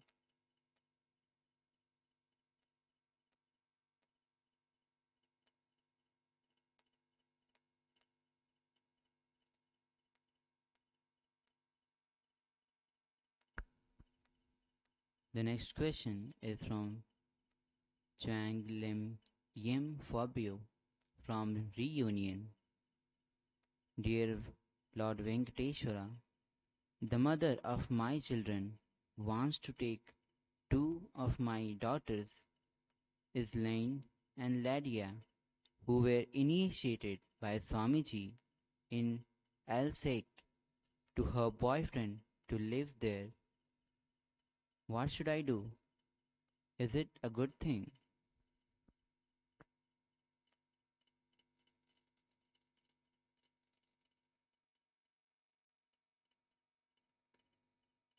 As much as possible, give the teachings of Swamiji and keep Swamiji in their lives.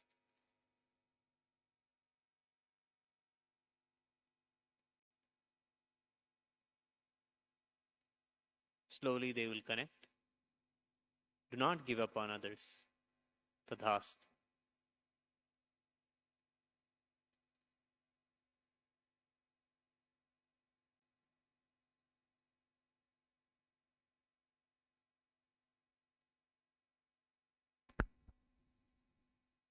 Next question is from Eddie from Atlantic. Dear Venkateshwara, please be merciful to me. Tell me, how can I handle the problematic neighbors and keep her far away from me and my house? Gratitude.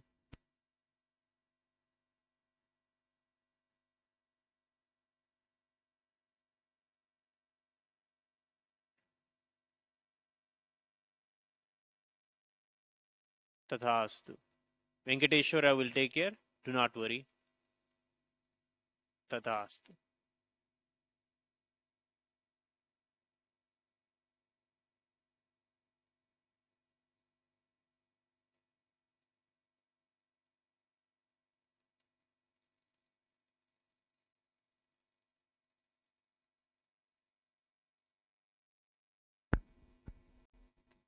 Dear Lord Venkateshwara, the next question is from Jocelyn Kalka Debbie Dene from Guadalupe. Lord Venkateshwara, please help me.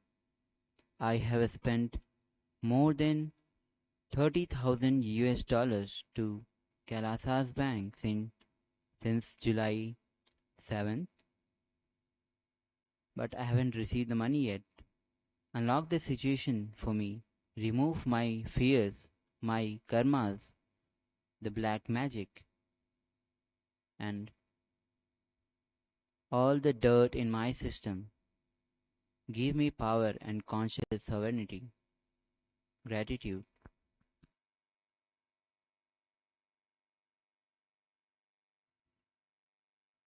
Tathastu. Venkateshwara will heal all your karmas. Tathastu.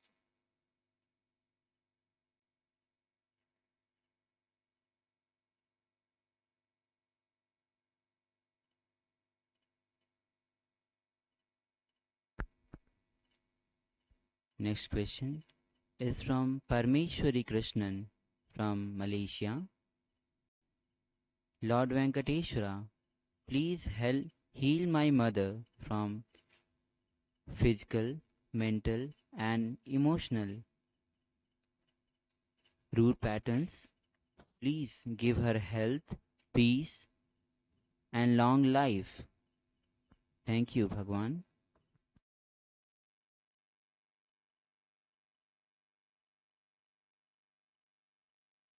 Tathastu. He is taking care of her. Do not worry. Tathastu.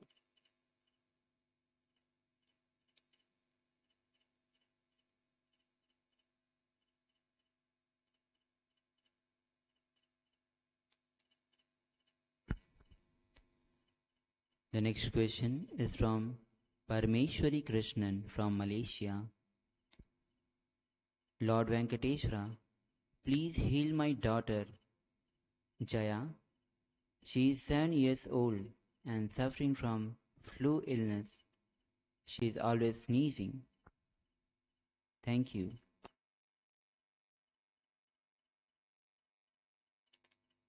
Tathastu. If you can, give her little neem. She will become all right. Tathastu.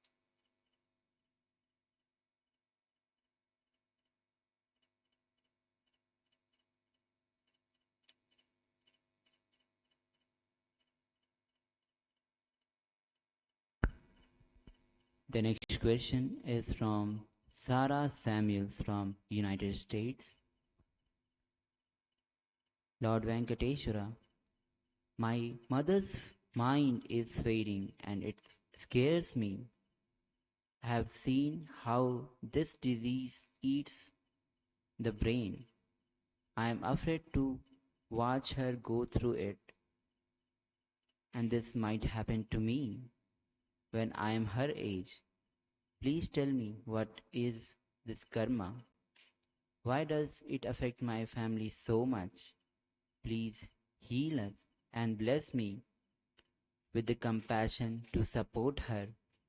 Please manifest every healing power and let me walk through it. Thank you.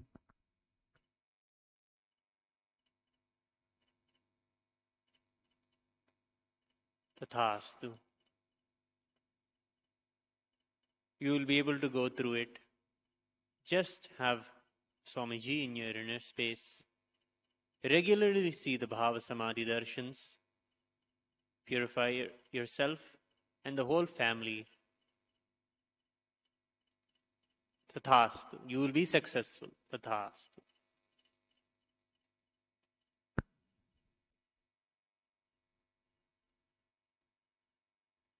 The next question is from Manitya Maha Govinda Rupininanda from Germany. Dear Lord Venkateshwara, please bless me with power, abilities, and opportunity to reach millions of people to transform their life of self-love, self-confidence, self-worth, fulfillment, and inner peace. Thank you.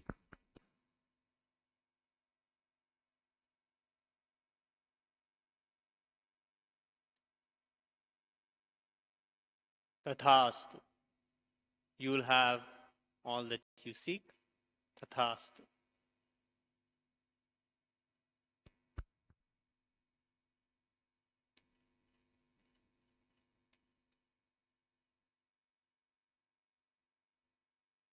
Next question is from Wesley Silva from United States.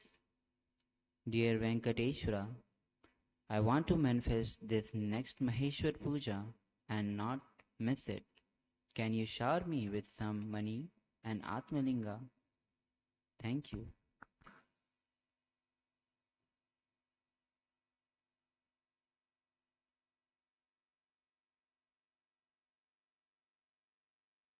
Tathastu.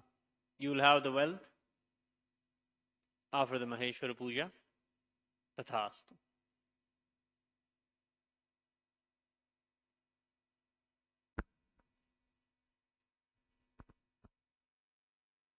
Next question is from Pooja Kumar from United States.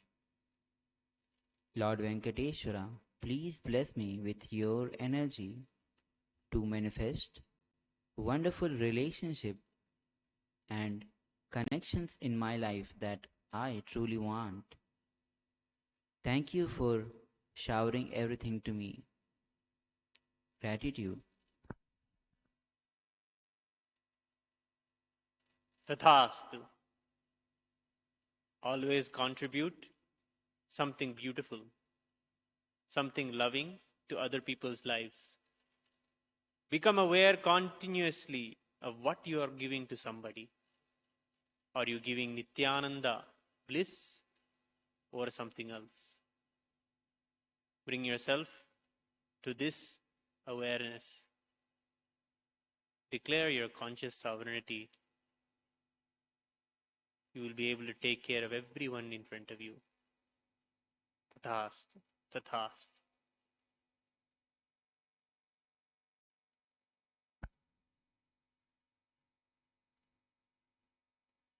Next question is from Ma Stephanie Vamadeva Shiva Shakti Tangifen from Switzerland.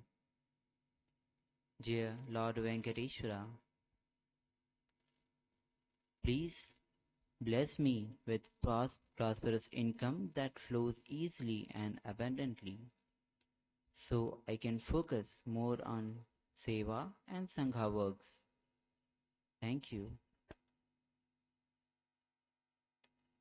Tathastu. Put 100% effort into Sangha work. Swamiji will take care of everything else. Tathastu.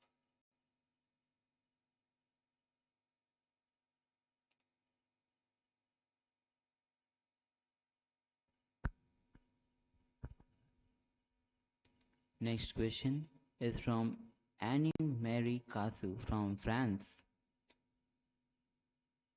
Gratitude for helping me to have the right inner space to become an agament and for telling me what to do to generate money powerfully.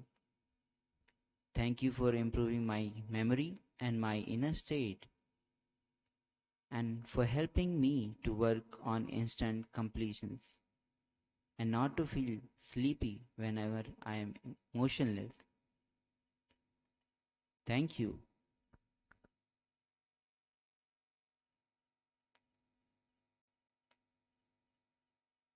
Tathastu.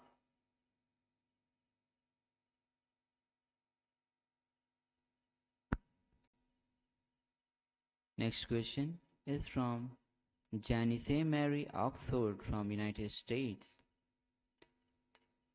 Lord Venkateshwara, how can I lose the anxiety that comes when I try to quit smoking? Please remove the obstacles that I may have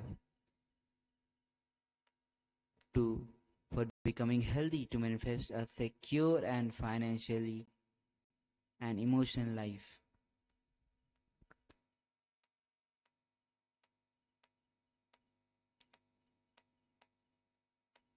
Tathastu. Detox your body from the toxins with the haritaki, neem juice, castor oil every day without missing. Venkateshwara will take care of you. Do not worry. He is with you. Tathastu.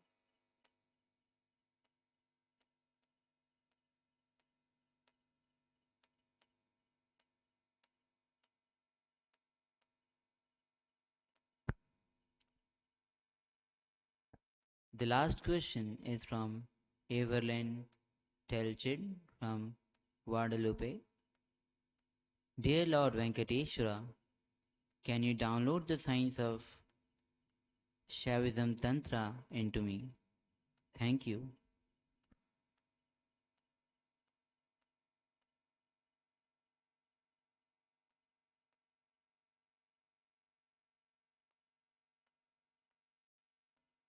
Tathastu. See the Bhava Samadhi Darshan today of Swamiji. You will have what you seek. Tathastu.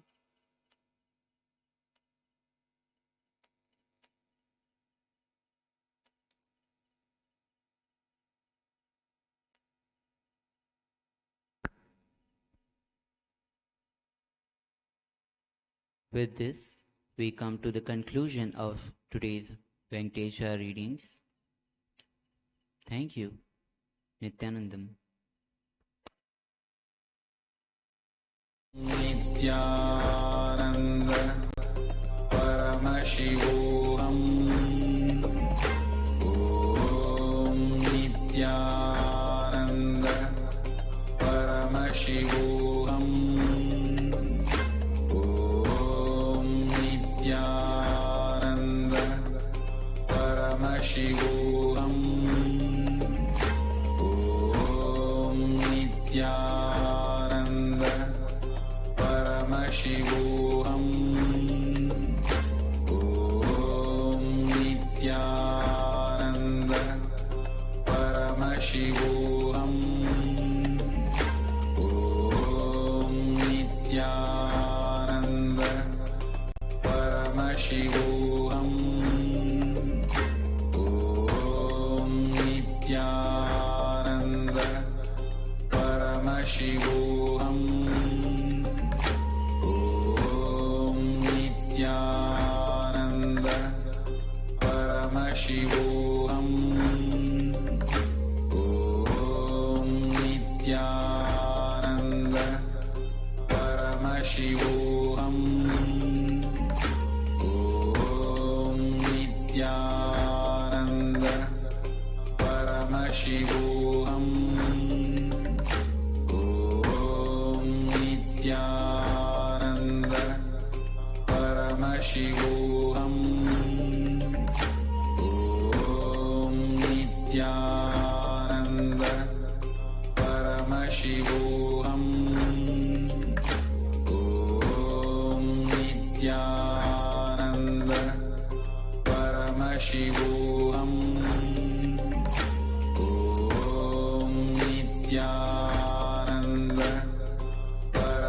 Shivoham.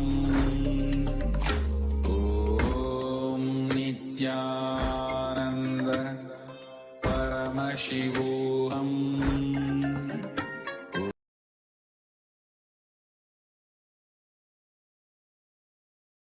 Om Nityananda Paramashivoham.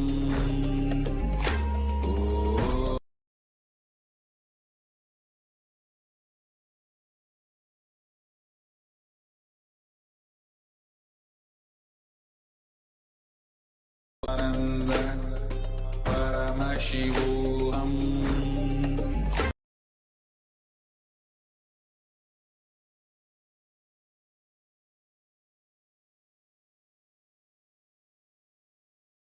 Ananda Paramashivoham.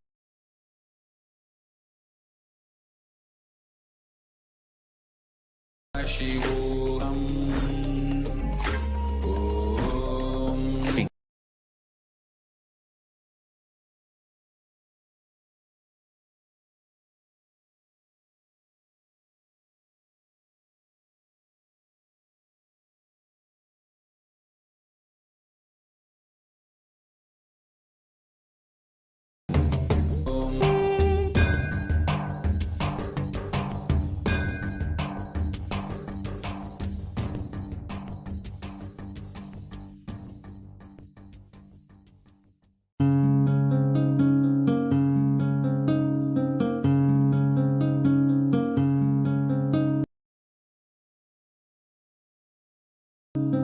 There are some gods, 9 unknown gods.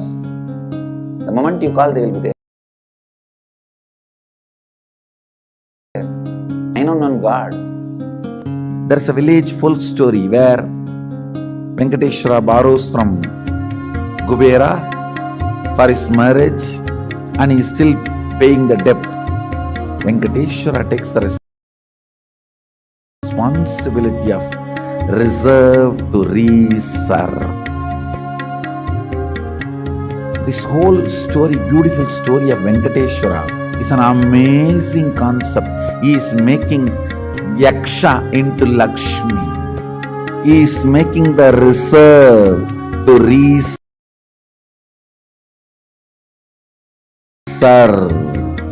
It's an amazing truth.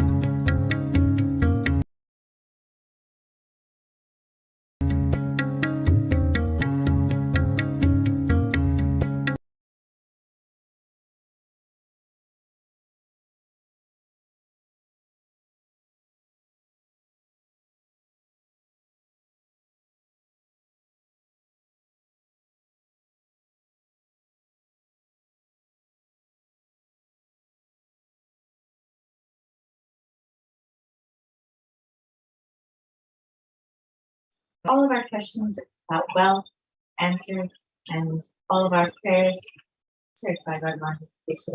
Let us now enter to the next segment, offering segment, where we can offer our gratitude, our love, our devotion to Bhagavan Venkateshwara.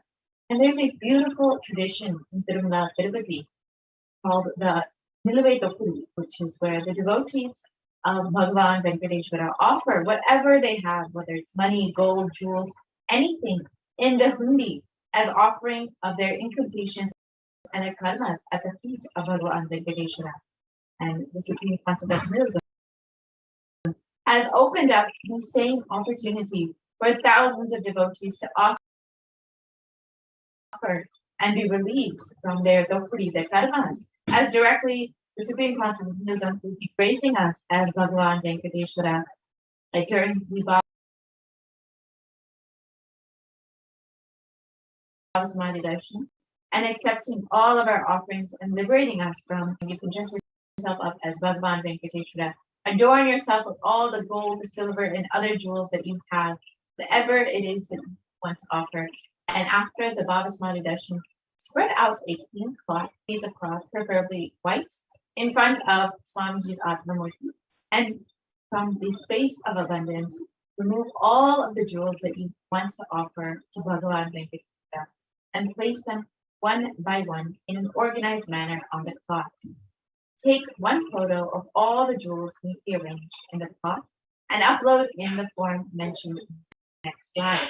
Once you have taken the photo of all the jewels and uploaded them in the form, put them together in the cloth and tie the cloth with 3 knots securely.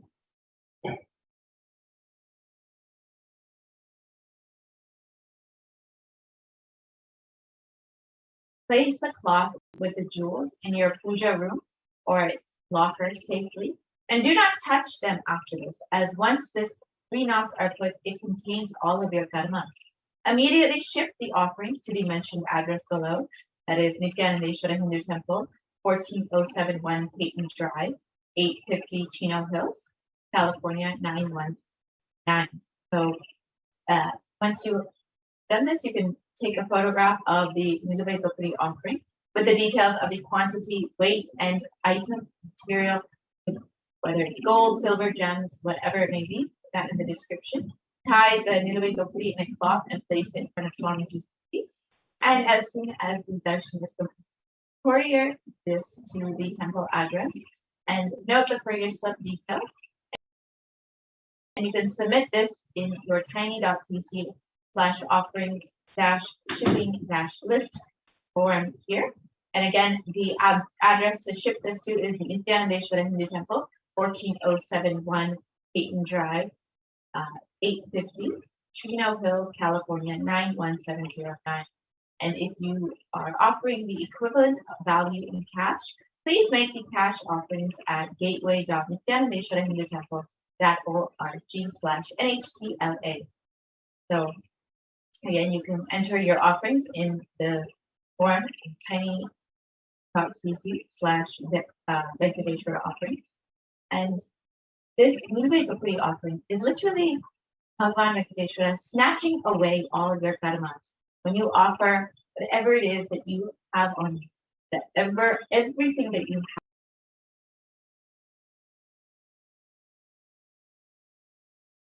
have, you're literally just giving away all your karmas, and Bhagavan Venkateshwara will just snatch them. You can offer any amounts that you want, the item that you want, gold, jewelry, precious gems, currency, whatever it is, to Bhagavan Venkateshwara. And offering the Niluvai Gopuri removes all the karmas of lifetimes, as by dropping the various attachments, we surrender ourselves at the feet of Bhagavan Venkateshwara. So again, you can offer, once you make your offering, you can go to tinyurl.com/Venkateshwara offerings, Venkateshwara-offerings. And if you are making a cash offering, you can go ahead to tiny.cc/VSKRs-1. So the next offering that we have is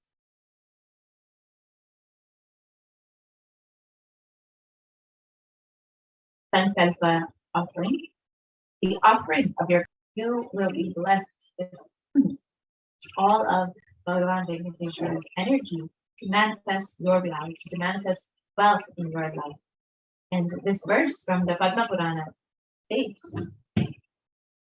Mike, go ahead and the verse. Yes, this was this Venkateshwara Namavali from the Padma Purana. It says, Likhitva yastu bhandniyat kanthe nama sahasrakam satu sarvatra vishaye puja sarvatra bhutale tasya dvari sadaivaste siddhyashtakam anuttamam kashyapa pramukhas sarve shrutva tu brahmano giram santosham paramam prapya swaswasthanam gatastatha. And you can make this offering to Venkateshwara, your offering of the conscious resolution, the offering of the Sankalpa to Bhagavan Venkateshwara, and the offering of the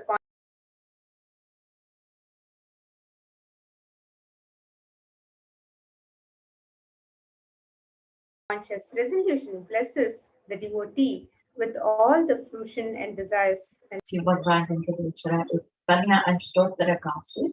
which is a pure gold coin with one of the 108 sacred names of Shiva. So here are all of the various names of Bhagavan Venkateshwara.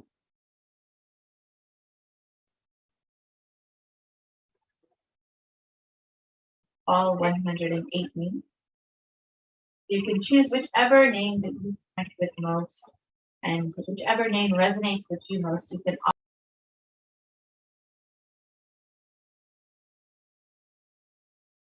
offer that to it as a gold.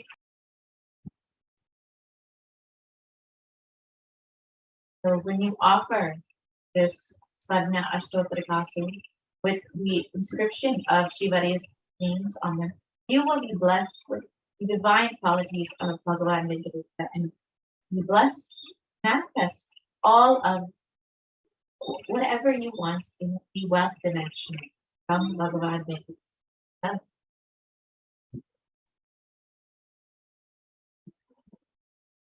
And the next offering to Bhagavan Venkateshwara is the offering of the Swarna Tulasi Patram, the gold Tulasi leaf.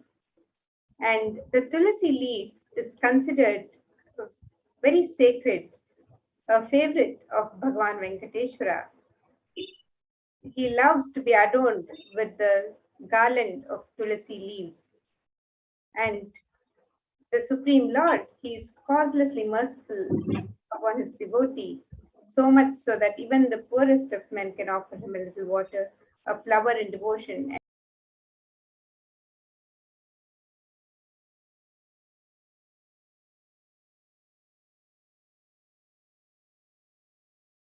And please him. Thus, due to his affectionate dealings with his devotees, and Tulasi is Bhagavan Venkateshwara's favorite offering, and he loves to be adorned, decked with the garland of Tulasi. So you can offer any number of Tulasi leaves, the gold Tulasi leaf, and receive the grace and blessings of Bhagavan Venkateshwara. Next offering is the Sadhana Padma Pushpa, and if one offered it, this is the golden lotus, and it's described that if one offers to me with devotion a leaf, a flower, a fruit, or even water, I delightfully partake of that article offered with love by my devotees in pure consciousness. So you can offer a golden flower to last eternally in oneness with the avatar and to experience the overflowing grace of Bhagavan Venkateshwara manifesting through the Supreme Quantum of Self.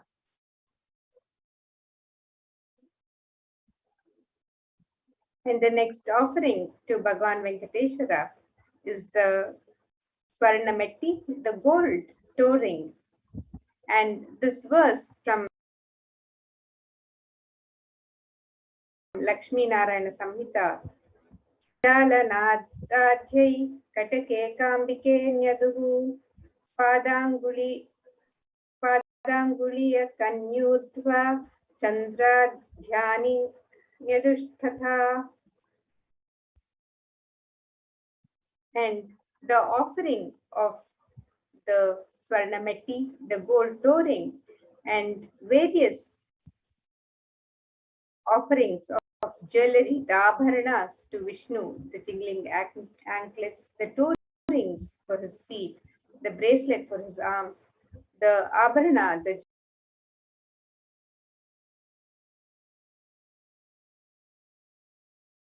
jewelry on his waist. All of these offerings you can make to receive his blessings for longevity and a prosperous life. So you can sign up for these offerings on the website www.kailasamailer.com/sevas.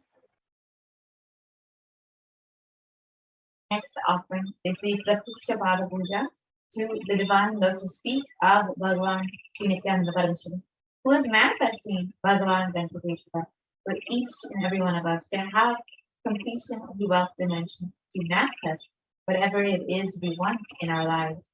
And in the Guru Gita, verse 45, it states, I worship the Guru's 2 feet, which are within the reach of representing Shiva and Shakti. So just the 2 feet of the Guru literally have both Shiva and Shakti in them. The power of both Paramashiva and Parashakti reside in just the lotus feet of the Guru. So you offer this Pratikshapada Puja to the divine lotus feet of Swamiji, materialistic world, and ultimately attaining the ultimate knowledge.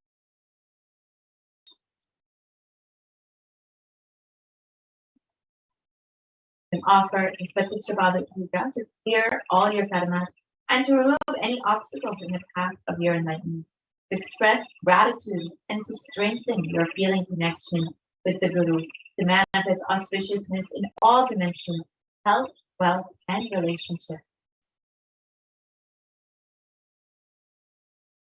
The next offering is the offering of sacred clothing to Bhagavan Venkateshwara. Traditionally, this offering is offered for better mental and physical well-being and healing from illnesses, for the protection from the divine during all times in our life. So you can make this sacred offering to Bhagavan Venkateshwara and to the Nijavatara, through whom Bhagavan Venkateshwara is manifesting today during the Bhava Samadhi Darshan. So you can make this offering of the sacred cloth and be blessed with the grace and protection of Bhagavan Venkateshwara and the Supreme Pontiff of Hinduism, Jagat Guru Mahasannidhanam, His Divine Holiness Bhagavan Sri Nityananda Paramashri. And you can sign up for this offering on the website www.kailasamela.com/sevas. And then you can also offer the Guru Dakshina, which is a tradition, and it can be offered in any amount. So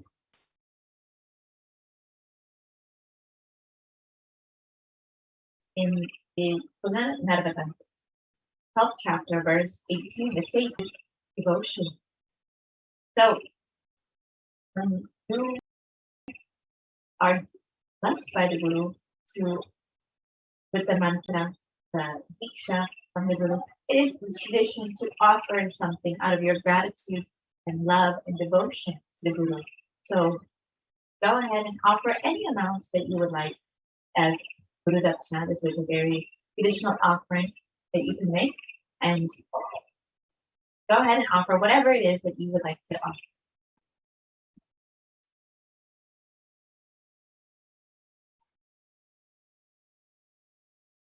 And if you would like to make a general donation,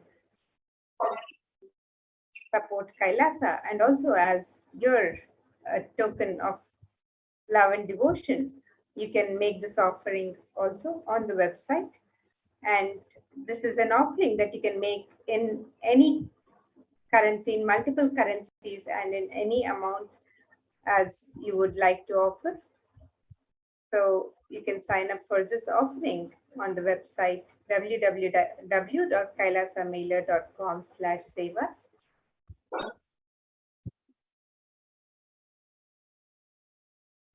So here are the list of the various offerings that you can make to Bhagavan Venkateshwara. The general donation, the Nirveda Puri, which is any jewelry or precious gems.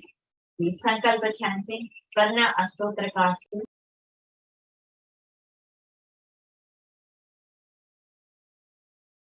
the Swarna Tulsi Patram, the Swarna Padma Pushpa offerings. And it's a very simple process. You can go to kailasamela.com/sevas. We will take you through this process, a very simple process, in order to make this offering.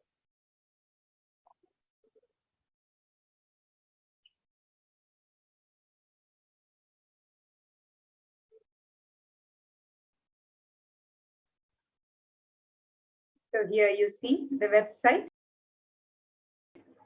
www.kailasamailer.com/sevas,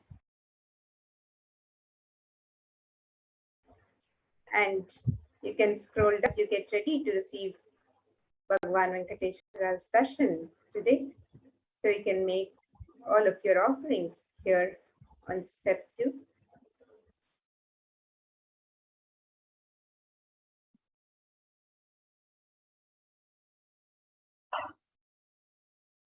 So you can offer the various abharanas, the Niludopidi, the conscious resolution, the Sankalpa chanting, the Swarnametti, the Pratyekpada Puja, various other offerings of jewelry, and the Vastra Seva. You can make all of these offerings on the website. You can also make the offering of the e-hundi, which can be made in multiple currencies and in various amounts. So all of these offerings can be made to Bhagavan Venkateshwara on the website.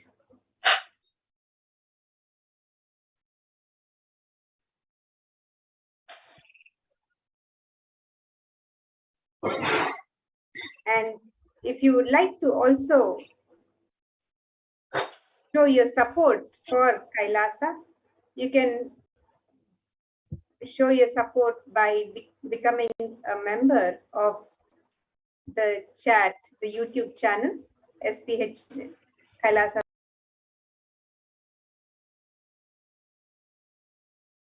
SPH Nityananda Paramashivam channel. Yes, my Padmavati, Devi Lakshmi, has taken the form of Devi Padmavati in Tirumala, Tirupati. Bhagavan Venkateshwara actually borrows wealth from Kubera in order to pay for the marriage, in order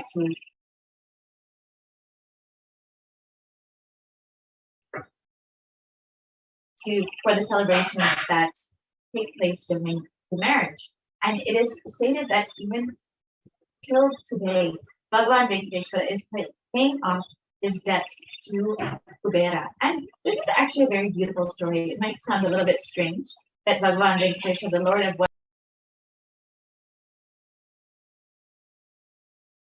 wealth himself, is paying off his debt to Kubera. But the whole flow of currency continuously grows, and not to keep hoarding the wealth. Kubera actually hoards wealth, is considered the treasurer, but it is Bhagavan Venkateshwara's sacrifice that has made the whole wealth flow, and it continues to make the wealth flow to all of the devotees and disciples, and it is because Bhagavan Venkateshwara has taken on this loan from Kubera that even now, still today, he is paying that off, and we are experiencing the benefits of the flowing of wealth in our lives. So this is a very beautiful story, as Swami shares that wealth should always be flowing. It should never be hoarded. And when you continuously give wealth, you will also get wealth back in your life. So this is a beautiful opportunity that Kailasa has made available for you to become a Kailashin and to continue to make the wealth flow for the whole of humanity by offering a small donation to Kailasa. You can become a Kailashin and offer a monthly donation to Kailasa, or you can make a one-time donation through the YouTube process, the YouTube super chat and super sticker. Very simple process. You can see that you can either join as a member of Kailasa, and if you click the join button, you will see the various levels that you can become a member. You can become a bronze, silver, gold, platinum member of this channel. And once you have done that, you can also offer a donation through the YouTube super chat, super sticker option. This is a very simple process. If you just go ahead and click on the the chat box, you will be shown the option to choose super chat or super sticker. So you can choose whichever you would like and offer how much ever you would like. You can make it as much or as little as you want, but it is essential to continuously let the wealth flow in your life and to let wealth flow in the whole cosmos, just as Bhagavan did today. Yes, Ma, that's the beautiful story of Bhagavan Venkateshwara and how Mahalakshmi, who is the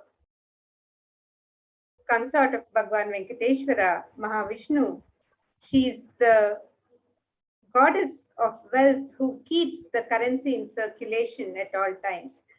And representing this aspect of Mahalakshmi to keep Mahalakshmi in circulation at all times for the benefit of all of humanity, Bhagavan Venkateshwara himself takes on the loan from Kubera.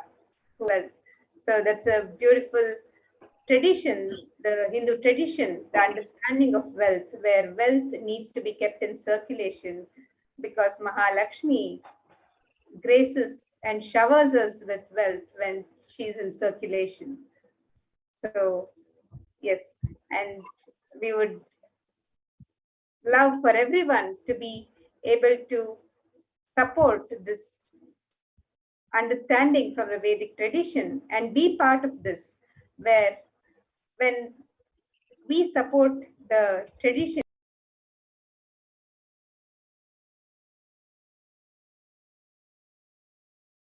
we support Dharma. Dharma supports, Dharma protects us. So we make our contribution also to support Dharma and keep the currency in circulation. And we are forever blessed by Bhagavan Venkateshwara.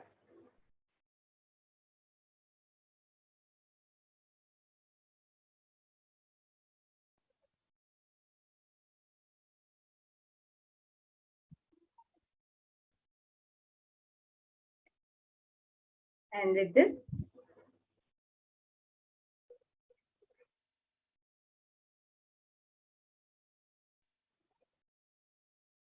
you can do Dopri, where you can offer any gift to Bhagavan Venkateshwara.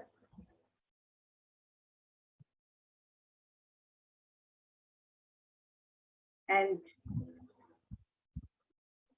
as we get ready to receive the darshan of Bhagavan Venkateshwara, we'll now see how the spiritual embassies of Kailasa, the de facto spiritual embassies, are offering various facilities for the devotees, for the well-being of humanity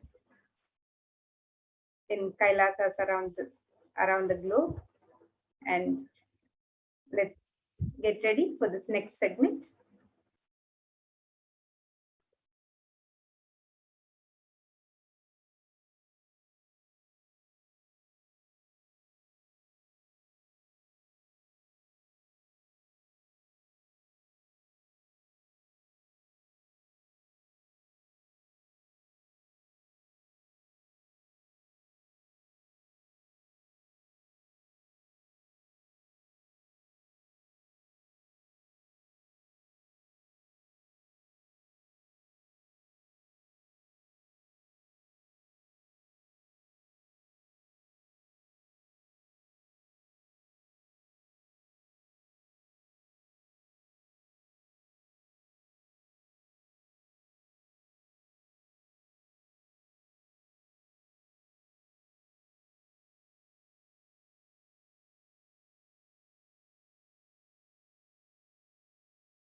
most easiest, most powerful, most inspiring, most exciting way to connect with life as the form of mother. Navaratri is the time to connect with Cosmos as mother. Celebrate Cosmic Mother. This 9 days we worship Mother, worshipping Divine Feminine. Yadumaginindrai Kali, Om Kali, Om Shakti, Om Kali, Om Shakti, Om Shakti, Om Shakti, Om Shakti.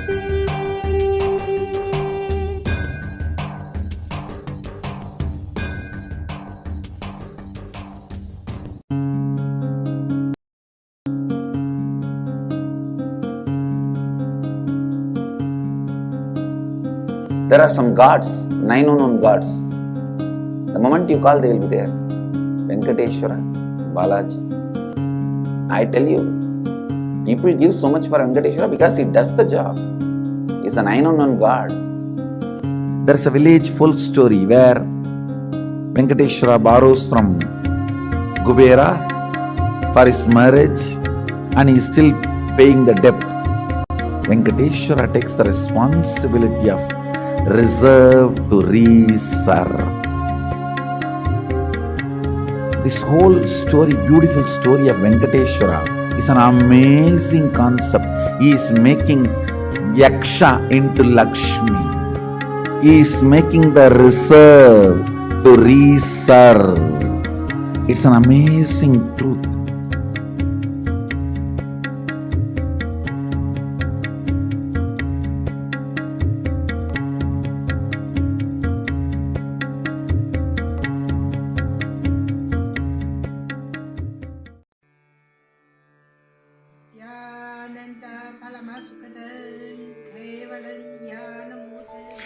Here is the Australia Kailasa. How can I be so lucky and have a happy life in Kailasa? It's a long story. My name is Li Qi. My guru is His Divine Holiness Bhagavan Nityananda Paramashiva. Since I was very little, I already wonder what life for. I really want to know the result, the reason. A long time ago, I think if I earn enough money, I will be very happy person, and then life is for happy. I tried to earn money, and then I'm really rich, but money didn't give me happy.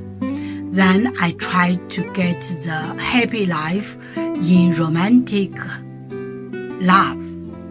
Then the really romantic love take me go lots of places. Too many stories during this time. But I still don't feel I get the result, get the life reason. Then I start study from book, from video, from religion in many different ways.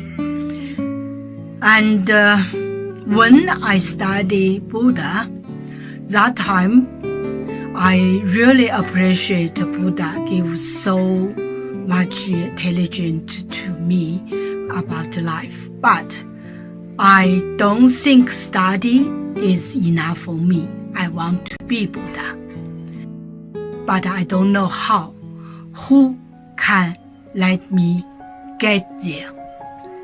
One day I found the video in YouTube, introduced Swamiji in that video. I suddenly, my eyes open wide. I get it. Let me get what I want to know, and he can take me home. real home.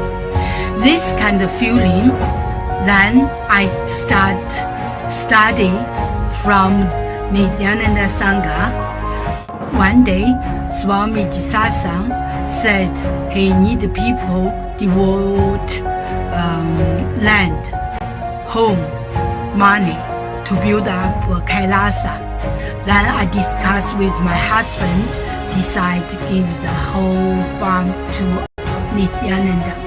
That time, because both of us believe help Swamiji means help whole world. It's a big decision, but we just discussed so short time already. Done, decide. I really appreciate my husband love me so much and believe me, trust Swamiji so much. Soon here will be big temple, Gurukul. This my story to you, just me. Don't give up any chance to be founding father of Kailasa. It's best thing you can do in your life.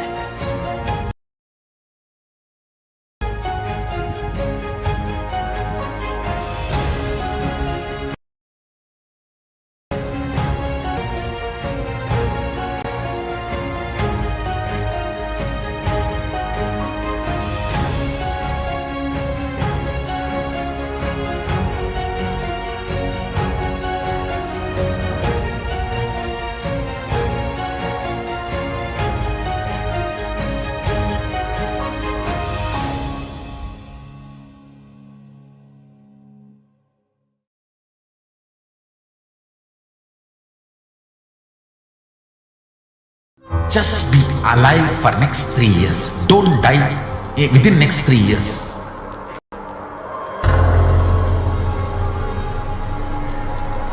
Just don't die within next 3 years.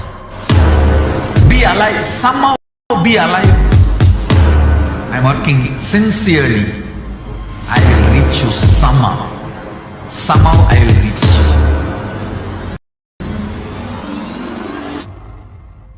It's my commitment to humanity.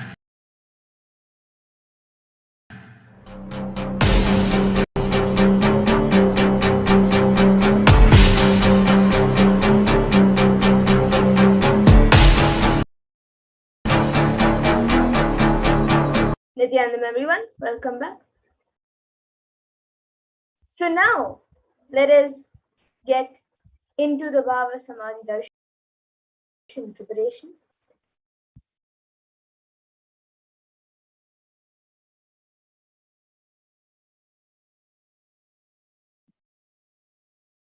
Let's first look at a verse given in the Malini Vidyottara Tantra that describes the science behind the Bhava Samadhi Darshan.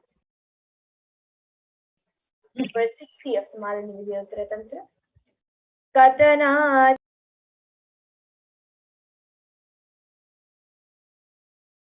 Shakti Papyate Paramam Padam. And the translation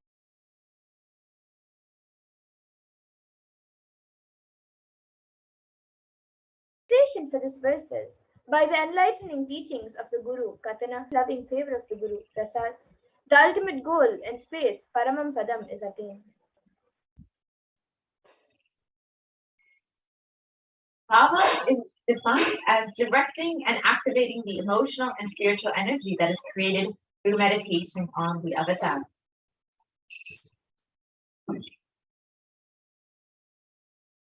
In Bhava Samadhi Darshan is not an event in space and time. Rather, darshan happens at the moment when we are lifted out of space and time. During the Bhava Samadhi Darshan, our neurons mirrored that of the avatar.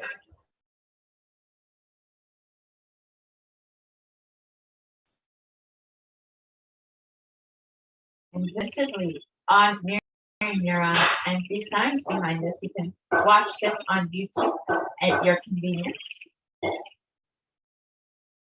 And the brain neurons mirror and activate all the process all the observed movements of the information of the avatar just by seeing. So, without the physical act of imitation, just by seeing and looking at the avatar during the Bhava Samadhi darshan, you can have a subconscious breakthrough.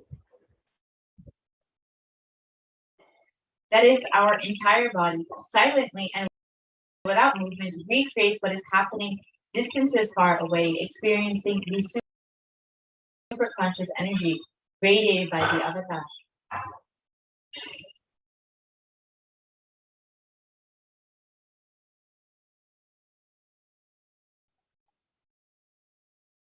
And the science of Bhava Samadhi science is just discovering, and they term it as quantum tunneling. And our thoughts per second reduce significantly, and we relax into the space beyond thoughts, the thoughtlessness, becoming mentally at ease, coexisting dimensions beyond duality. We and the divine become one, unconditioned by the parameters of time and space. So now, let us understand the science of Bhava Samadhi darshan.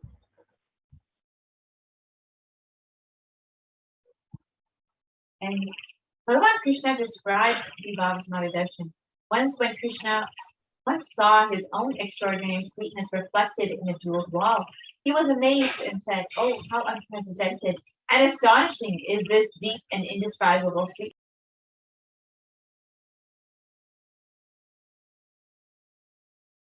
of mine. Alas, when I see it, limited, but I can't.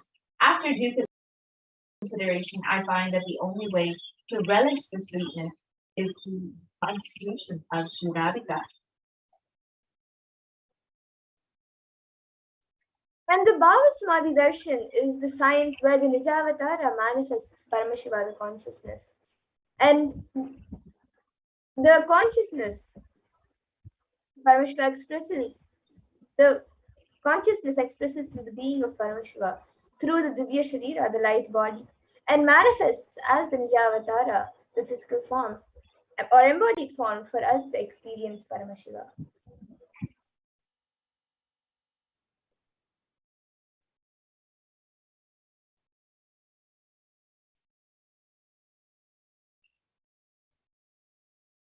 For example, Devi Parashakti expresses through the being of Rajarajeshwari and manifests as the Nijavatara, the physical form of Devi Meenakshi.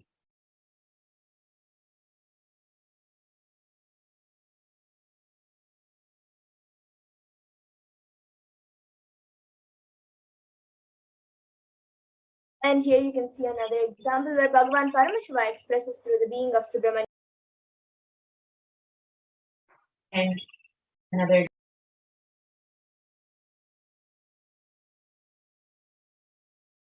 example, Bhagavan Paramashiva expresses the being of Anuragya Yogeshwara Paramashiva.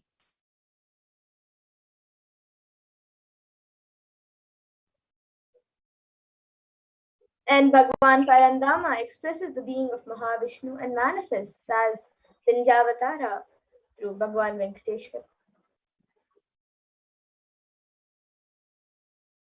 The Archavatara, the deity, reflects the consciousness and manifestation of the superconscious energy. But human beings are not mature enough to receive the higher level experiences from the Archavatara directly. So the avatar, the physical embodied form, comes down to bridge the gap and create the experience of the superconscious energy all along.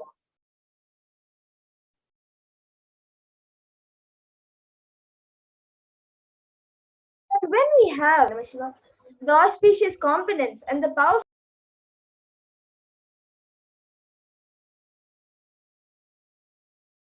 of those dimensions of Paramashiva are awakened in us as well. So The dimension of Paramashiva manifesting in the Nijavatara for us to experience the same is the Bhava Samadhi darshan. And the Bhava Samadhi darshan is the direct experience of causeless bliss.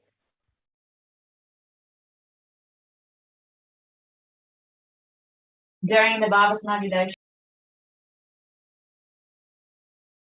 our being comes alive and celebrates with the energy wave of existence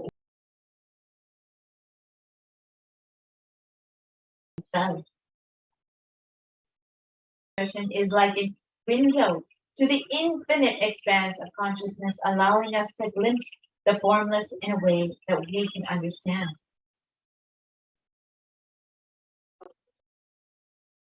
And even without much effort from our side, our very biomemory awakens the space of Paramashiva, the ultimate consciousness, during the Bhava Samadhi Darshan.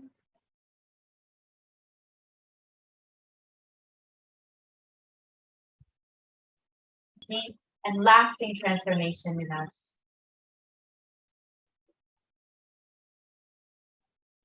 And gratitude enables the reflection of consciousness in all levels, the physical, psychological, and ultimately the conscious level. So the Darshan meditation as a preparation helps us to fall into the deep space of gratitude. And it is during that time we drop the and so now you can be ready to reflect the consciousness of Paramashiva. That is all you need to manifest the best of your life and also the lives of people around you. And even if the mandala enters into our system 3 times, we will manifest powers and powerful cognition.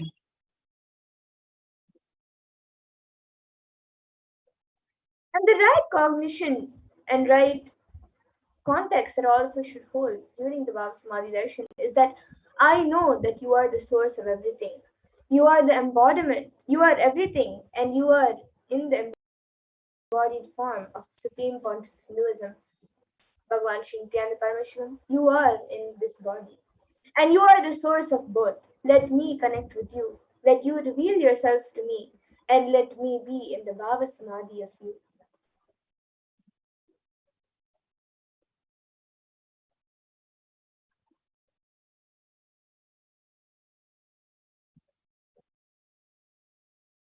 So now you can all take a few minutes to set up for your the Panchopachara Puja, which are the set of 5 offerings. So you can get the sandalwood paste or a powder, then some fresh flowers, then incense, then a lamp and a food offering. And if you would like to offer your Naivedyams directly, you can enter your Naivedyam offerings at tiny.cc/food donations. So you can set up for the Panchopachara Puja as we now get into the Dhyana Mantra, the Paramashiva Dhyana Mantra.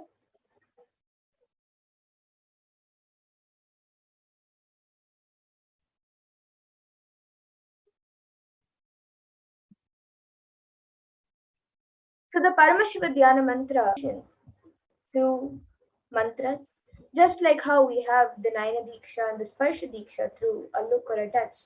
This is the Mantra Diksha where just through mantras you can be awakened to your ultimate state. So, and you can reach the ultimate. So now we will be getting into the Paramashiva Dhyana Mantra.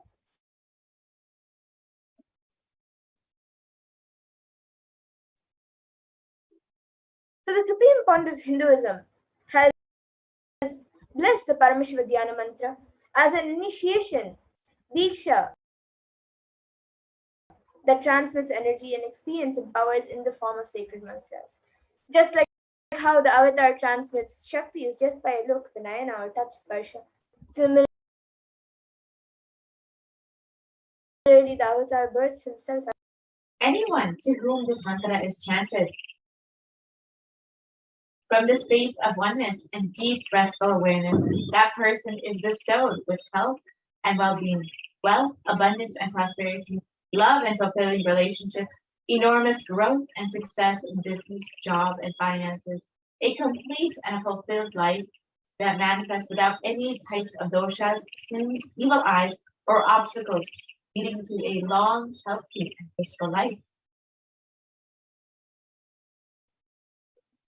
And with the grace and blessings of the Supreme Pontiff of Hinduism, Kailasa's Department of Human Services and Kailasa's Department of Religion and Worship is offering the Paramashiva Dhyana Mantra prayer service on behalf of each and every one of you. Today we are going to offer our prayers and request the blessings of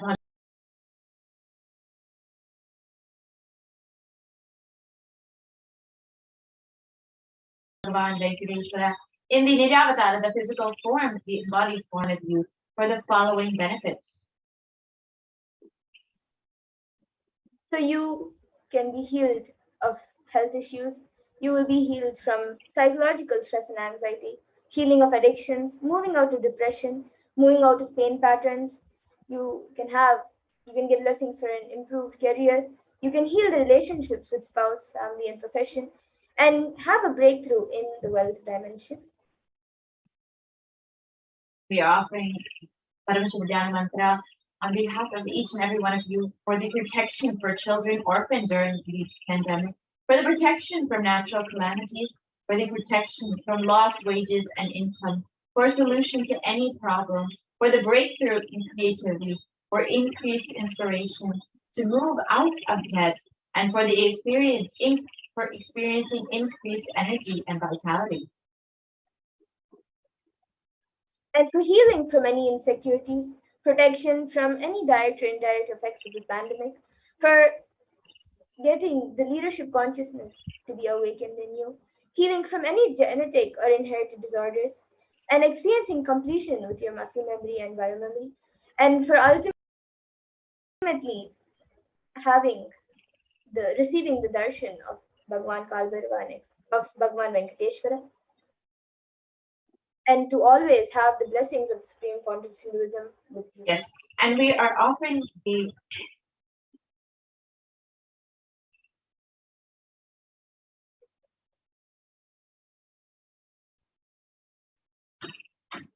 So now we will be getting into the Paramashiva Dhyana Mantra. Om Nityananda Paramashivoham.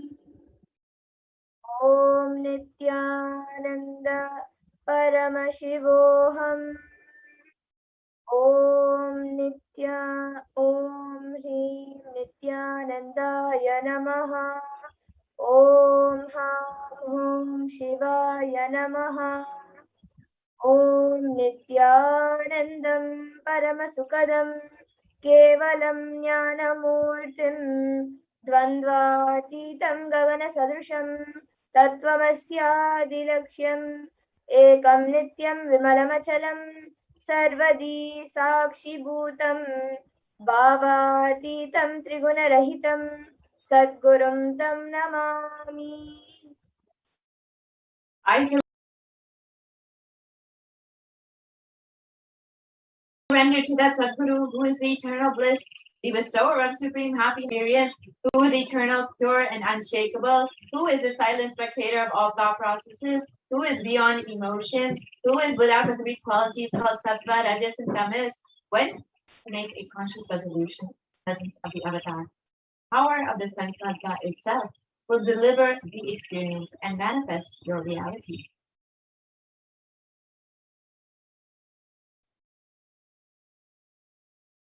Om Mamopata Samasta Duritakshaya Dvara Bhagavat Sri Nityananda Paramashiva Prityartam. I am taking this conscious resolution today for destroying all my karmas. Asya Devadevasya Mahadevasya Akila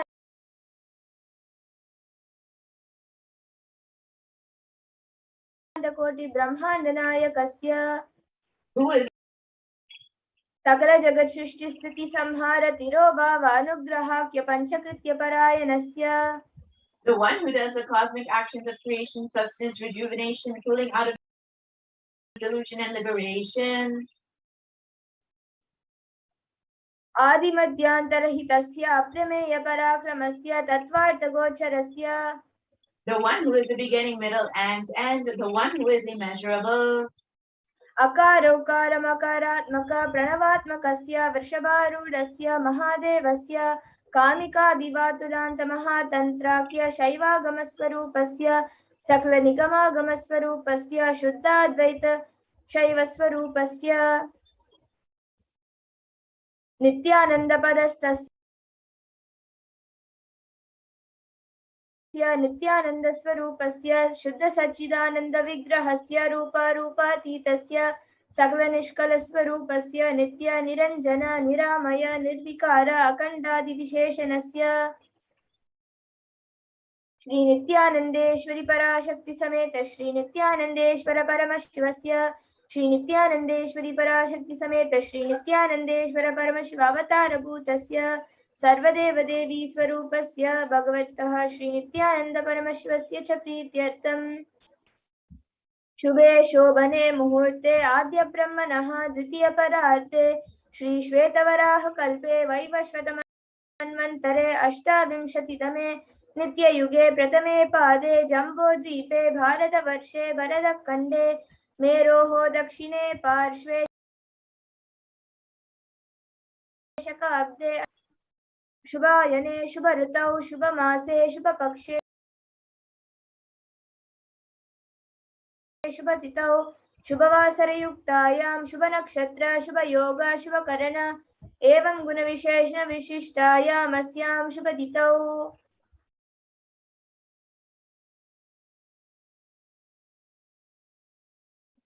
The regime of Vaivasvata Manu during the first quarter of the Yuga called Nitya Yuga, in the island called Jambu, in the continent called Bharatavarsha, the Indian subcontinent called Bharata Khanda, in the southern side of Mount Meru, in the Shaka era, during this auspicious year, which is one of the set of 60 years, which is in practice of which Bhava is the first year, in the auspicious Ayana, in the auspicious season, in the auspicious month, in the auspicious Paksha, on the auspicious Tithi, on the auspicious day, during the auspicious Nakshatra, auspicious Yoga, auspicious Karana, during such an auspicious moment.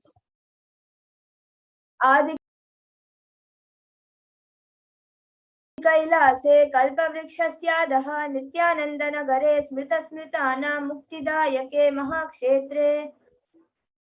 Now we request all the participants, whether you are offering for yourself or someone else, if you are offering for a male, please chant the male names now. Namadeyasya. Now we request all the participants, whether you are offering for yourself or someone else, if you are offering for a female, please chant the female names now. Namnyaha cha yajamanaanaam avayoho sahakutumbaanaam bandhuvargaanaam dayadivargaanaam mitravargaanaam sodaravargaanaam samesham. For all those who are participants, host and me, with their families, relatives, inheritors, friends, brothers, and everyone. Sarvabhishta siddhyartam sarvamangala avapyartam uttarottaranavachinna sthiralakshmi praptyartam. Always let there be all types of good and auspiciousness. Always let there be unbroken flow and steady flow of abundance, prosperity, and wealth. Kutumbe sarvesham sarvabhishta siddhyartam chintita manoratavaptyartam. Let the family always have all kinds of auspiciousness and anything which is desired be fulfilled. Samesham adivyadi nivrityartam samesham shiradipada paryantam vidyamananam sameshu angeshu janita janishyamana sakalavidanana vidaroganam vyapohartam tadvara arogadridagatra vapusiddhyartam. Let all chronic diseases be healed. Let all kinds of diseases and disorders in the body, starting from head till toe, which has occurred or which is yet to occur in the various parts of the body, be healed. Let a strong, diseaseless, healthy, handsome, and graceful body be obtained.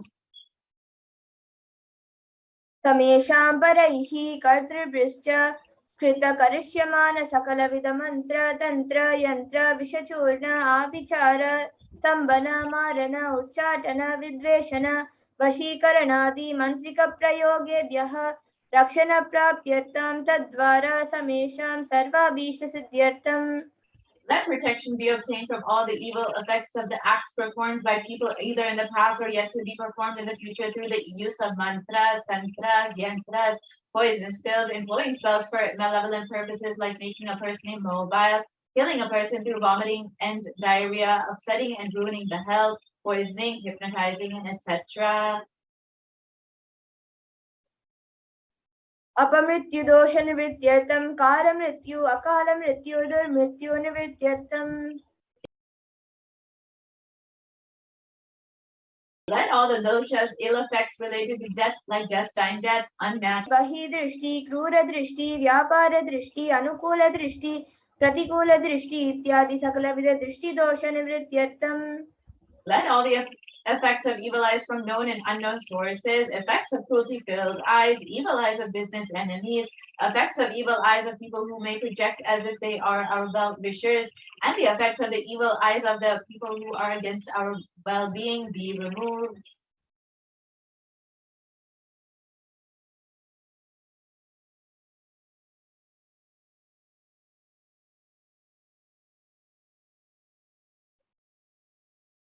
तमेषाम् अन्तःशत्रु बहिःशत्रु क्रूरशत्रु. So the inner enemies and outer enemies, fierce enemies, business enemies, enemies who project themselves as good, and enemies who work against our well-being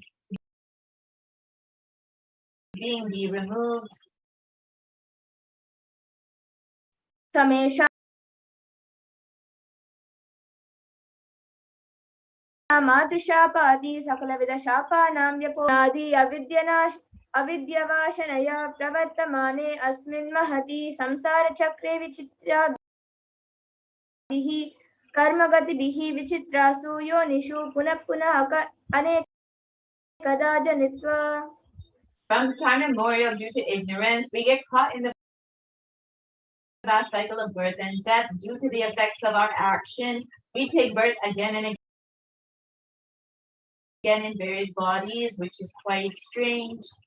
अपरिमितया कृपया इदानीन्तन मनुष्यजन्म प्राप्तवताम्.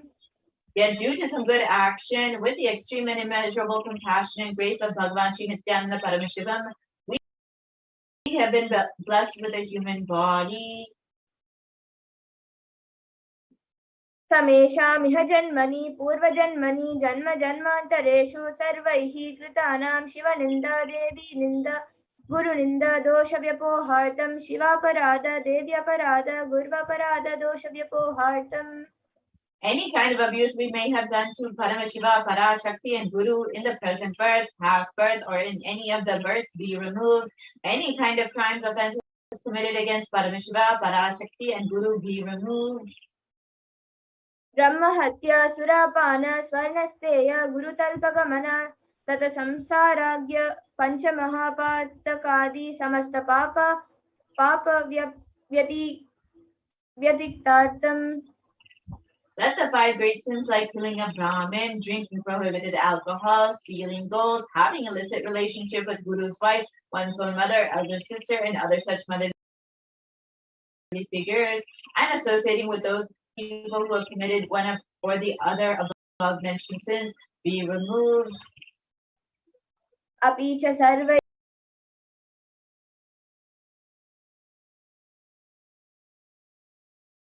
बाल्ये as an old age person, जाग्रत् स्वप्न सुषुप्ति अवस्थासु.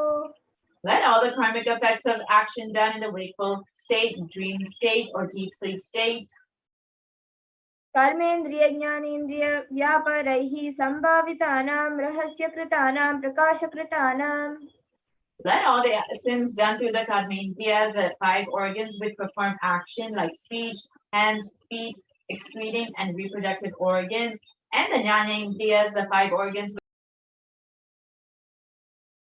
which receive information like ears, eyes, nose, tongue, and skin.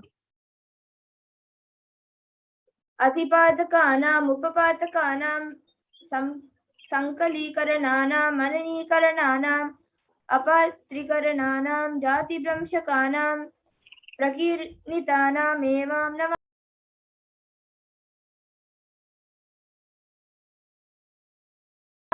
नवविधानां बहुविधानां. Minor of the minor sins, multiple sins like raping a woman, unjustifiable sins, sin of destroying the caste system,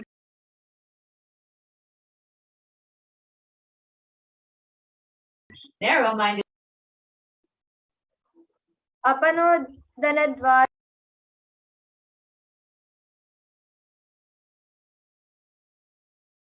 samasta mangala praptyatam Shiva Bhakti Devi Bhakti showered with all the auspiciousness, and let Paramashiva Bhakti, Devi Bhakti, and Guru Bhakti be obtained. Let the state of Paramashiva, space of Paramashiva, and powers of Paramashiva be obtained.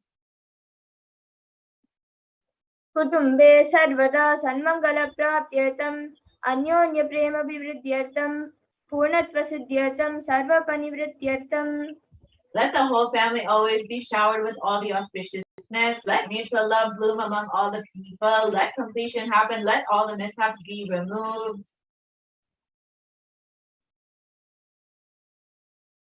Kripra arogyavaptyartam ayurabhivridyartam. Let healthy body be obtained instantly and immediately. Let longevity be bestowed. व्यापारे उद्योगे च सर्वजन वशीकरणार्थं तद्वारा उन्नतोन्नतस्थानप्राप्त्यर्थं. Let your charisma impress everyone in business and job, and through that, let you attain the best of the best position. बहुधन सौख्यप्राप्त्यर्थं ग्रह कनक पशु पुत्र पौत्र धनधान्य सौख्यप्राप्त्यर्थं. Let extremely wealthy and happy life happen. Let various wealth be showered in the form of house, gold, cattle, children, grandchildren, money, grains, and all the comforts related to worldly life. आदित्यादीनां नवानां ग्रहाणां दोषपीडनिवारणार्थं आदित्यादीनां नवानां ग्रहाणाम् अनुकूल्यत सिद्ध्यर्थं. Let all the malic effects of the 9 planets be removed, and let the auspiciousness be bestowed by the grace of all the 9 planets. भूम्यन्तरिक्षे विद्यमान भूत प्रेत पिशाच राक्षस ब्रह्म राक्षस वेताल कूष्माण्ड दाकिनी शाकिनी इत्यादि सर्वरिष्टा निवारणार्थं. Let all the evil effects that cause calamities on the planet Earth, the evil effects of from various demonic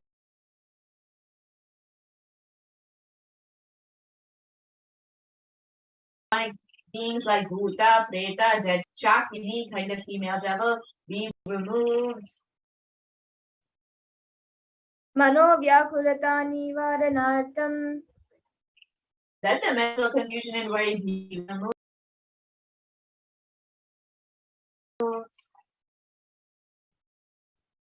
प्रारब्धे कर्मणि करिष्यमाणे कर्मणि आदिदैविक आदिभौतिक आध्यात्मिक विघ्न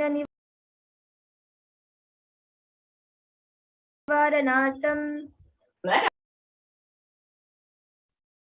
समस्त ऋणि निवारणार्थं धनलक्ष्मी धान्यलक्ष्मी संतानलक्ष्मी सौभाग्यलक्ष्मी विद्यालक्ष्मी शौर्यलक्ष्मी वीरलक्ष्मी विजयलक्ष्मी इत्यादि अष्टलक्ष्मी परिपूर्ण कृपा कटाक्ष सिद्ध्यर्थं. Let all the loans be removed. Let all the Ashtalakshmis like Dhanalakshmi, wealth, Dhanya Lakshmi, food and grain, Santana Lakshmi, offspring, Saubhagya Lakshmi, fortune, Vidya Lakshmi, knowledge, Shaurya Lakshmi, bravery,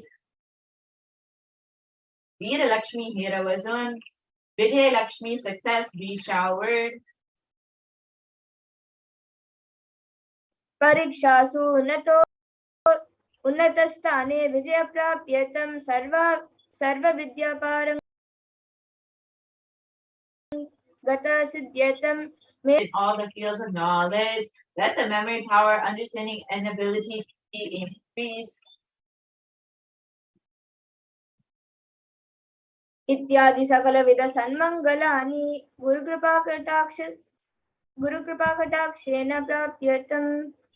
By the grace of the Guru, let all the above auspiciousness be showered upon.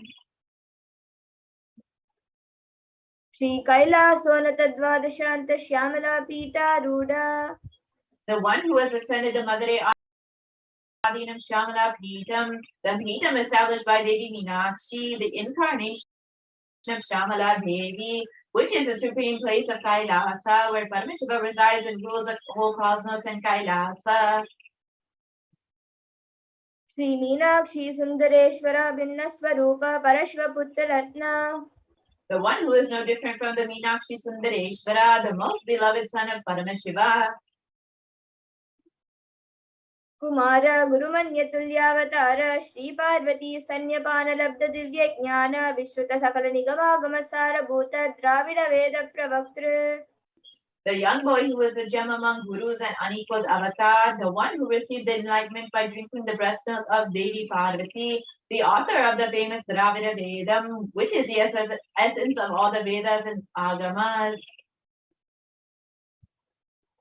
श्रीमत् परम शिव करुणा समति गता मुक्तामय चतुरश्रयान गीयमान छत्र चामर श्री चिन्ह काहलादि समस्त Birda वल्यलंकृत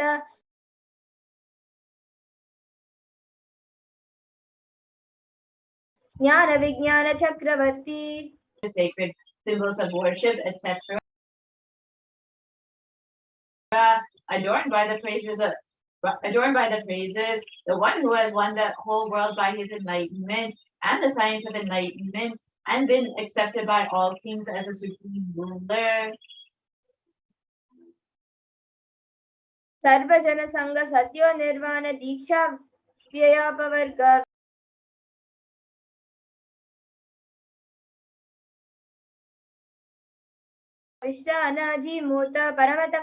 The one who creates bliss protecting leader, the roaring lion and trumpeting young elephant for other religions.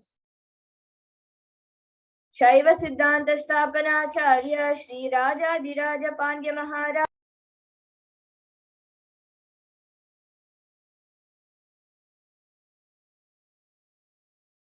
Guru Shabana Shakyadi Mahantakara Nivarana. Established Shaiva Siddhanta, the Raja Guru of the Pandya, who is the supreme king of all kings, the Guru who is also the Pandya king, the supreme king of all kings, the enlightening sun that removes the utter darkness of delusion, the one who installed the Vrishava flag, the creator, the reviver of Shaivism.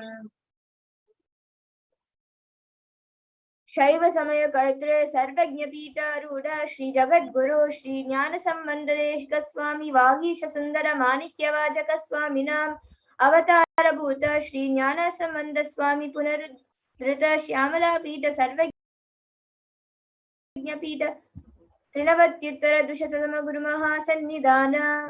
The one who is the ruler of the Sarvajna Pita, the seat of omniscience, O the avatar of such with the above mentioned attributes, the Guru of the whole world, Sri Jnana Sambandadeshika Swami, Appar Sundarar Manikavachika Swami, O the ruler of the kingdom of enlightenment, the Shamala Pita Mahasamsthana, which was revived by Jnana Sambandadeshika Swami, O the one who has ascended the seat of omniscience, the 293rd Guru Mahasannidhana. अरुणगिरि Yogeshwar परंपरागत अरुणाचल सर्वज्ञ पीता गुरु महासन्निधान. The one who has ascended the seat of Arunachala Sarvajna Pita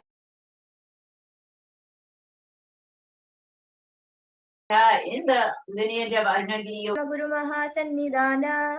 The one who has ascended the seat of Kanchi Kailasa Sarvajna Pita as the 33rd Guru Panchav Guru Mahasannidhana in the lineage of Kailasa. नित्योत्सव नित्य मंगल नित्य कल्याण नित्य रचित कैलास परंपरागत आदि कैलास नित्यानंद पीठ Pita Mahasamsthana Mahasimhasana Pita, which is eternally celebrating auspicious festive and having the attracting energy of enriching. साक्षात श्री परम Shiv समुद्भूत Kailash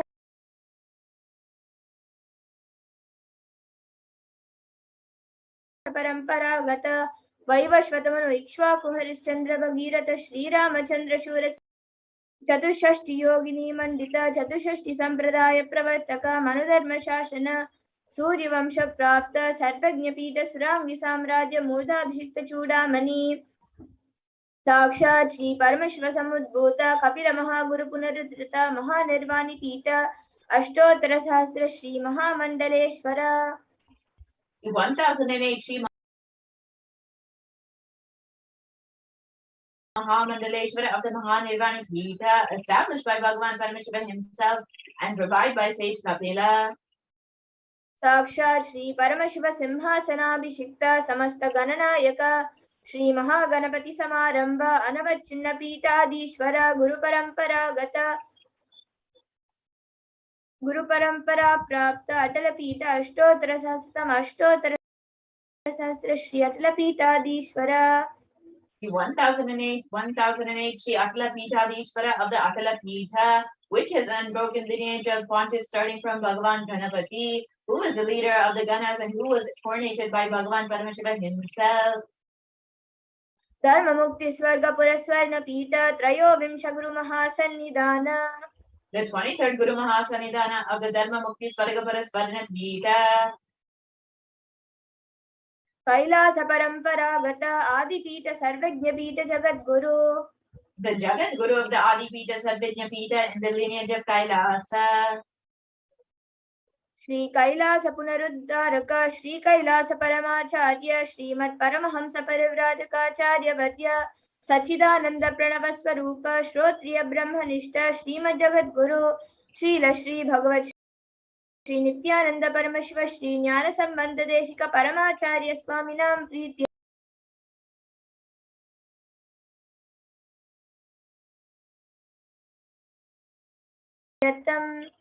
Pure truth, consciousness, and bliss, the embodiment.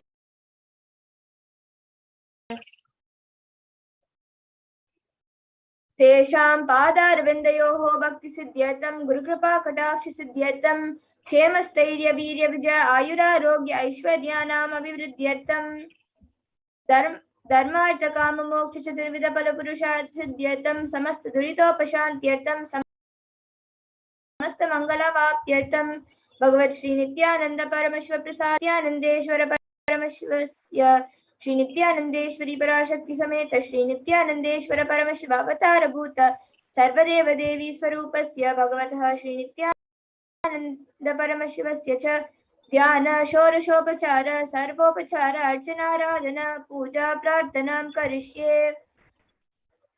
Om Ananda Gandha Nilayaya Namaha. Om Bhavaroga Veshajaya Namaha. Om Kalpatarave Namaha. Om Pashupadaye Namaha. Om Pashavimochakaya Namaha. Om Imsitabaladayakaya Namaha. Om Bhagyavritti Parivartakaya Namaha. Om Adivyadi Vinashakaya Namaha. Om Samasta Kalyana Gunanvitaya Namaha. Om Viradi Purishaya Namaha. Om Shri Kailasapataye Namaha. Om Shiva Shakti Swarupaya Namaha. Vaya Namaha. Om Shri Nityanandeshwari Parashakti Sameta Shri Nityanandeshwara Paramashiva Shivaya Namaha. Om Shri Nityanandeshwari Parashakti Sameta Shri Nityanandeshwara Paramashiva Avatara Bhuta Shri Sarvadeva Devi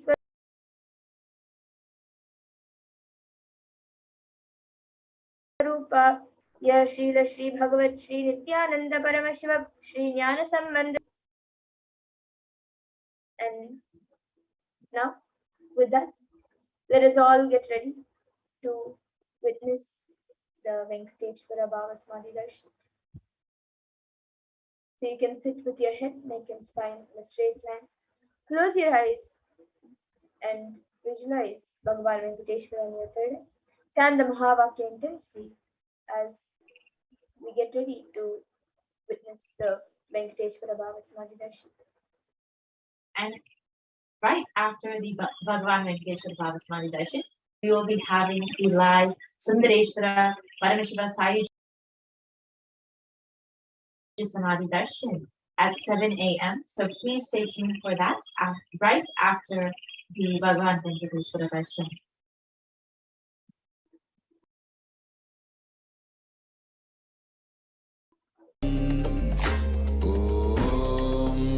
Nityananda Paramashivoham.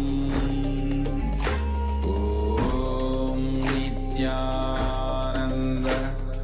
Paramashivoham. Om Nityananda Paramashivoham. Paramashivoham.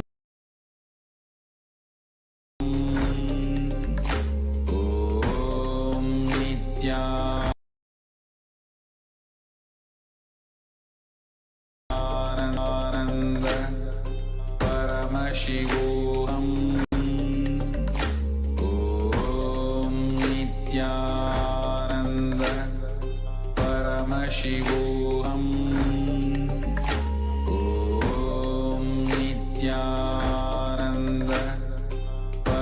Shivoham. Om Nityananda Paramashivoham. Om Nityananda Paramashivoham. Om Nityananda Paramashivoham. Om Nityananda Paramashivoham. Om Nityananda Paramashivoham.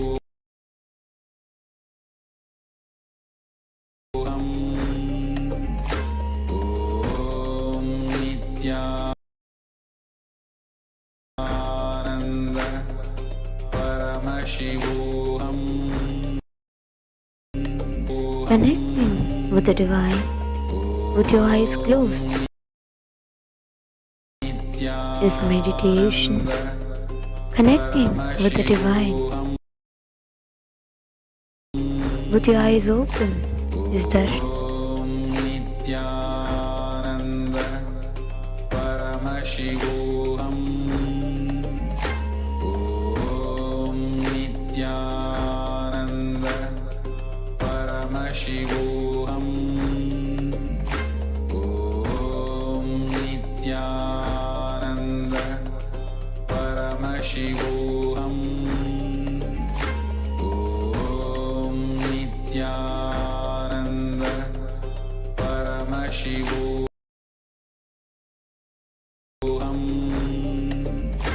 Om Nityananda Paramashivoham.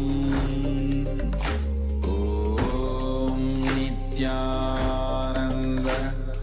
Paramashivoham. Om Nityananda Paramashivoham. Om Nityananda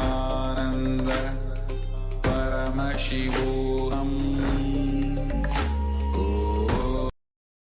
Om Nityananda Paramashivoham.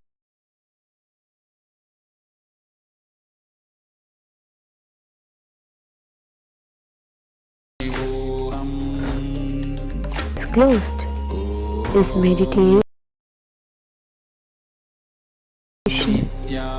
Connecting with the divine Paramashivoham.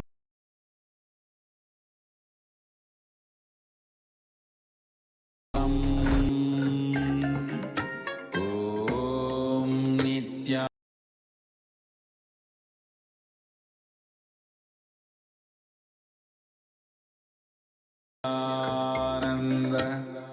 Paramashivoham. Om Nityananda Paramashivoham.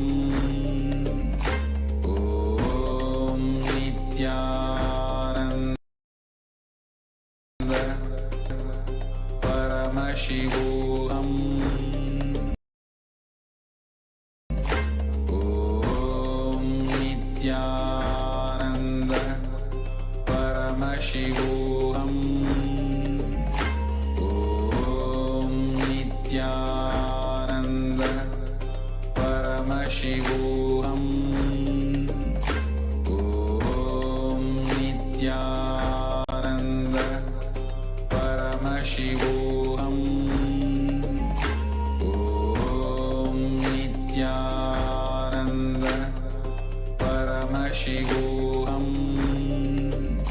Om Nityananda Paramashivoham. Om Nityananda Paramashivoham.